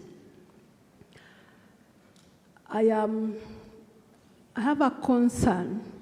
I'm so privileged that we were invited by UNIDIP as also grassroots organizations to participate in this. And I have a concern with the ministry. How how this launch has been done at a national level. The Ministry of Gender, what plan do they have to trickle this launch to the district levels? Because it's evident that most of the community development departments at district levels may not know this information. And we have had a challenge that when the rural communities, also at district level, are not aware of these commitments, then the implementation will be limited and will still be left behind as persons with disabilities coming from the rural. So my concern is how are these launches trickling down to the district levels? Thank you so much. Thank you very much. And Joshua, the interaction with the audience suspends at this moment. And I'll therefore invite the panelists to make some responses by way of their parting shots. Now, my brief was to moderate the panel, so I have more control over the panel than I did over the audience. And the guidance for this session are, one, you don't have to respond to all the questions. Some of them is actually food for thought, for further consideration and reflection. So in order not to overstay our welcome, each one of you will have 1 minute to respond to any of the many interventions that came from the audience that you feel you should not leave unattended to. I'll be asking Joshua to remove the microphone from you if you attempt to make to respond to a second intervention, because that will go past 1 minute. We'll begin with David. 1. Thank you very much, Joseph. The right to marry is fully guaranteed under Article 23 of the CRPD, where there has to be free and full consent. And so all persons with disabilities should enjoy that right without discrimination, and should be given the opportunity to ensure such right is enjoyed by them, by their family members, and the community at large. That's one. And two, it is very critical and of critical importance that we need to scale up awareness raising in line with Article 8 of the CRPD on GDS, on the Global Disability Summit commitments across the country. The donors are here, they have heard. So NUDIP will follow up with them to see how best can we scale up this discourse at the grassroots levels. And lastly is on the coordination mechanism. The donors are here, we are all here, and I know at some point we're going to have a meeting with the donors. We need to stand with the Ministry of Gender, Labor and Social Development to breathe life through the coordination mechanism. Ladies and gentlemen, we are all part and parcel of disability inclusion. In our efforts, wherever we are, let's prioritize disability inclusive development programs in line with the 15% commitment of the Aman Berlin Declaration. As NUDIP on our side, we commit continued engagement with organizations of persons with disabilities at the national and local levels in GDS implementation. But not forgetting, I want to reiterate, we need your support, and more so financial support, because we need to work out with the ministry to reach out to the grassroots levels, to other persons with disabilities that are there, as you have every heard from here. And so that's my parting shot. Thank you very much, David. Other panelists, please don't emulate David, because he went beyond my guidance. And as you heard his in last statement, he's still mobilizing financial resources for lunch. This is a breakfast meeting. Judith. Thank you, moderator. I'll be brief. Yes, we had the lamentations. We still have marginalized people, vulnerable persons, people who are denied rights. But at NPA, we still look at disability inclusion not an afterthought, but a foundational principle in Uganda's development blueprint. So for us to achieve our tenfold growth, which is our key strategy in NDP4, we have to ensure we practice disability inclusion in all our development frameworks. And that's how we can reduce the vulnerabilities, the marginalized, and we ensure every right is observed. Thank you very much. Thanks very much. Nadem? Thank you. I believe that the GDS commitments of Uganda's are not only on one sector, it's multiple sectors. And at HI also we are committed to work on multiple sectors, including rehabilitation, to respond to your question about back pain, for example. It's increasing the services and the access of rehabilitation services for all. Inclusive education is for all the children. So yes, it's important to have commitment in all the different sectors. And today is a lunch, means after the lunch they will have oversteps. And we'll have to go at grassroots levels. We'll have to speak about GDS. But we can not do only at grassroots level. We have to have also engagement at national level, because we need also policies to change, and we need that the policies are implemented. So again, it's all of us. We have to work together to ensure that the commitments of the GDS will be applied in the countries. Thanks very much. Agnes? Thank you so much, moderator. I just wanted to answer one question that the laws are domesticated. I think he meant the CRPD. He knows very well that Uganda was one of the first countries to domesticate the CRPD.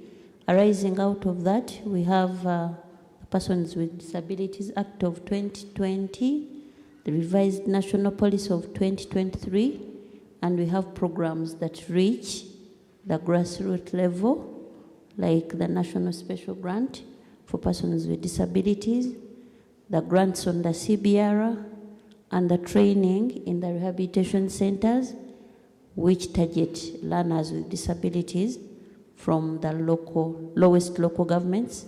And now we also have the social enterprise grant for older persons, which also targets older persons with disabilities, to mention but a few. Thank you very much.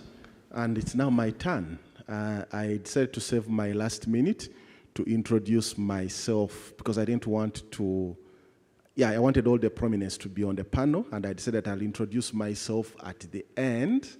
My name is Joseph Walugembe, your moderator for this panel. I usually work with the Stroma Foundation, a Norwegian international development agency, promoting quality inclusive education, income, and job creation in 9 countries, with a huge focus on refugees, where I work as the program manager. It's been such a pleasure to moderate this panel and to hear your sentiments from the audience, so kindly join me once again to thank the panel with a round of applause, and we'll do ourselves out of the job. Thank you very much. Bye-bye.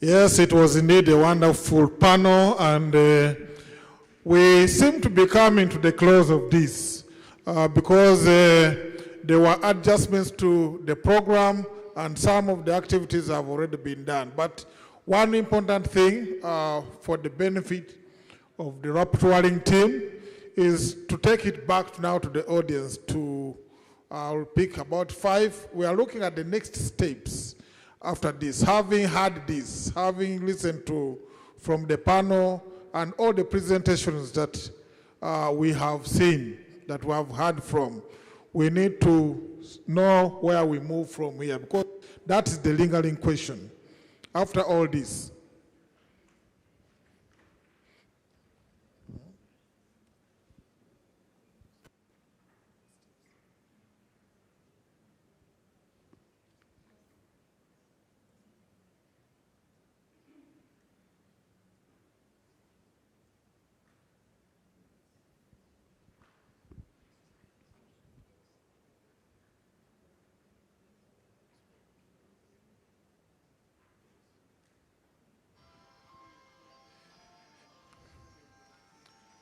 so we'll be moving forward. Already we have heard about the different aspects of popularizing this. Probably there could be something that we have not captured. Also to inform you that if you have not registered yet, just raise up your hand. The GIZ team will be moving around to take the registration for those who did not register as they were entering. It is important that you are registered.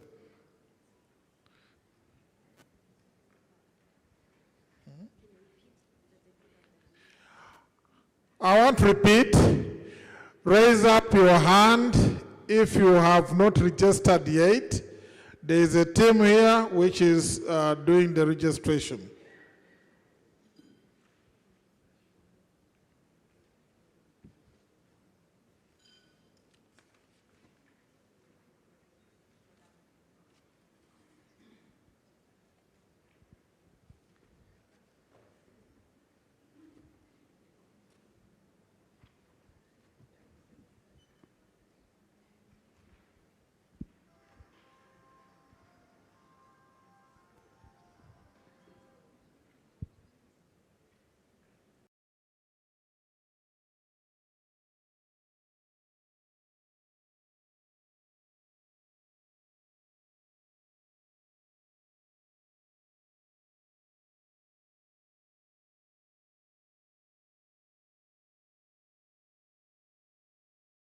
Labor and Social Development, who is none other than Commissioner Prosper Mhumuza, will be coming to do the closing.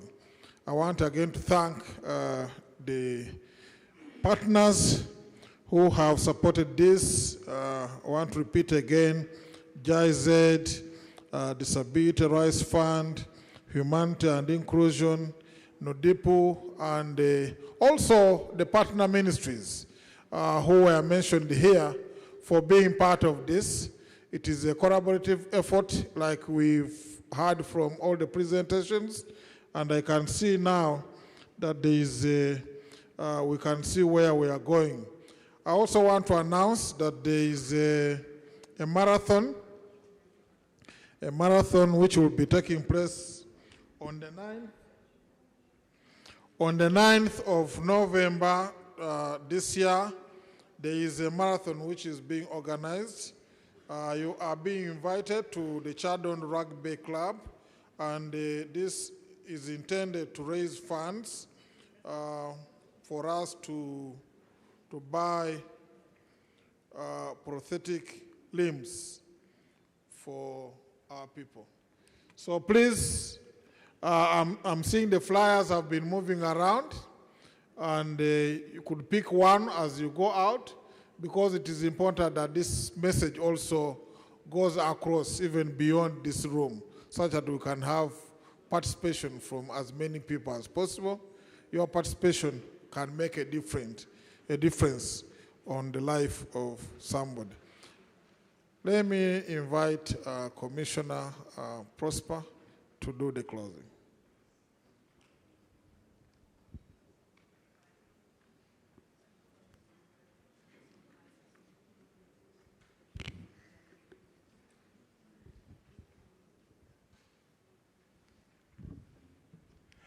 Good afternoon, ladies and gentlemen.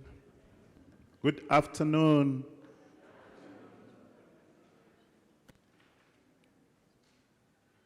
Today, we not only witnessed that disability is not inability, but I think we also witnessed that disability can mean extra ability. It's the first time that we have such a meeting, a breakfast meeting, where everyone keeps time, including the panelists. A round of applause. I think we have not seen this for a long time, that people can arrive on time, the panelists are fitting within their time, the speeches. We are in the political season, but the politicians had to keep time, and Prosper has to keep time. On behalf of the government of the Republic of Uganda, I want to thank everyone who has come, who has committed their time. For disability, I don't normally want to use the word who has committed their time or who has sacrificed. No, we have to. We are doing what we are supposed to do. But again, to thank you, because you had other competing demands, but you chose to be here at me. Still, at this historical event, where we have started a journey of 4 to 5 years, making sure that we fast track the implementation of the Berlin declarations. And we are hopeful that in the next 4 years or 5, we should be having a better menu in terms of implementation. Today we launched a book. 4 years to come, we should be launching actions. We should be launching testimonies. We should have persons with disabilities in the room telling us stories, telling us transformative results of what we have launched today. Number 2, the guest of honor today told us, or the chief guest told us, that she needs a meeting for all permanent secretaries and all ministers to really reflect on each of the commitments that we have launched today. So we are going to be working with the different stakeholders to ensure that this really is implemented. She also committed that the commitments are going to be transformed into a cabinet information paper, which she will take to cabinet, and it is discussed, and later on she takes it to media center for the entire country to know what is happening and for everyone to walk the same journey. Nudipo and many other stakeholders, including His Excellency the Ambassador, UNICEF on behalf of partners, GIZ, and all of us have committed to hold each other's hands to walk a journey where the commitments are not just going to be paper-based commitments, but the commitments that will be transforming the lives of persons with disabilities, and we are going to walk a disability meaningful inclusion agenda. I've been asked to close. Without much ado, I hereby close the 2025 launch of the Global Disability Summit Commitments for God and my country.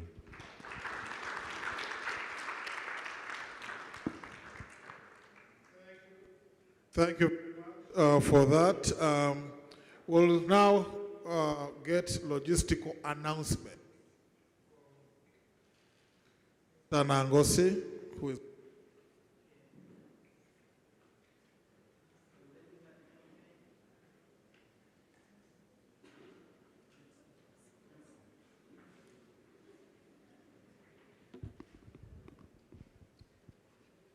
Ladies and gentlemen, we still would like to hope all of you have registered on the attendance sheets outside there. First, beginning with GIZ, we have to account for the breakfast that we ate. So if you are here and you have not registered, we want to kindly request that you do register before you leave this place. For all organizations of persons with disabilities that are here, all OPDs that are here, make sure before you leave this place, you have registered with Humanity and Inclusion.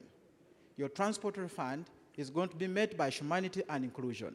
And those of you that left prematurely before informing us or without informing us, then they are likely to miss. Victor from Humanity and Inclusion is over there. He has raised up his hand. All OPDs, if you have not, please do register with Victor. For those OPDs that have come out of Kampala, those from upcountry, NUDIP will process your per diem. I hope that's clear. Your transport is going to come from HI, but your per diem is going to come from NUDIP. For those of you that came from upcountry. For the MDAs, so that means OPDs, you should also have registered with the NUDIP team.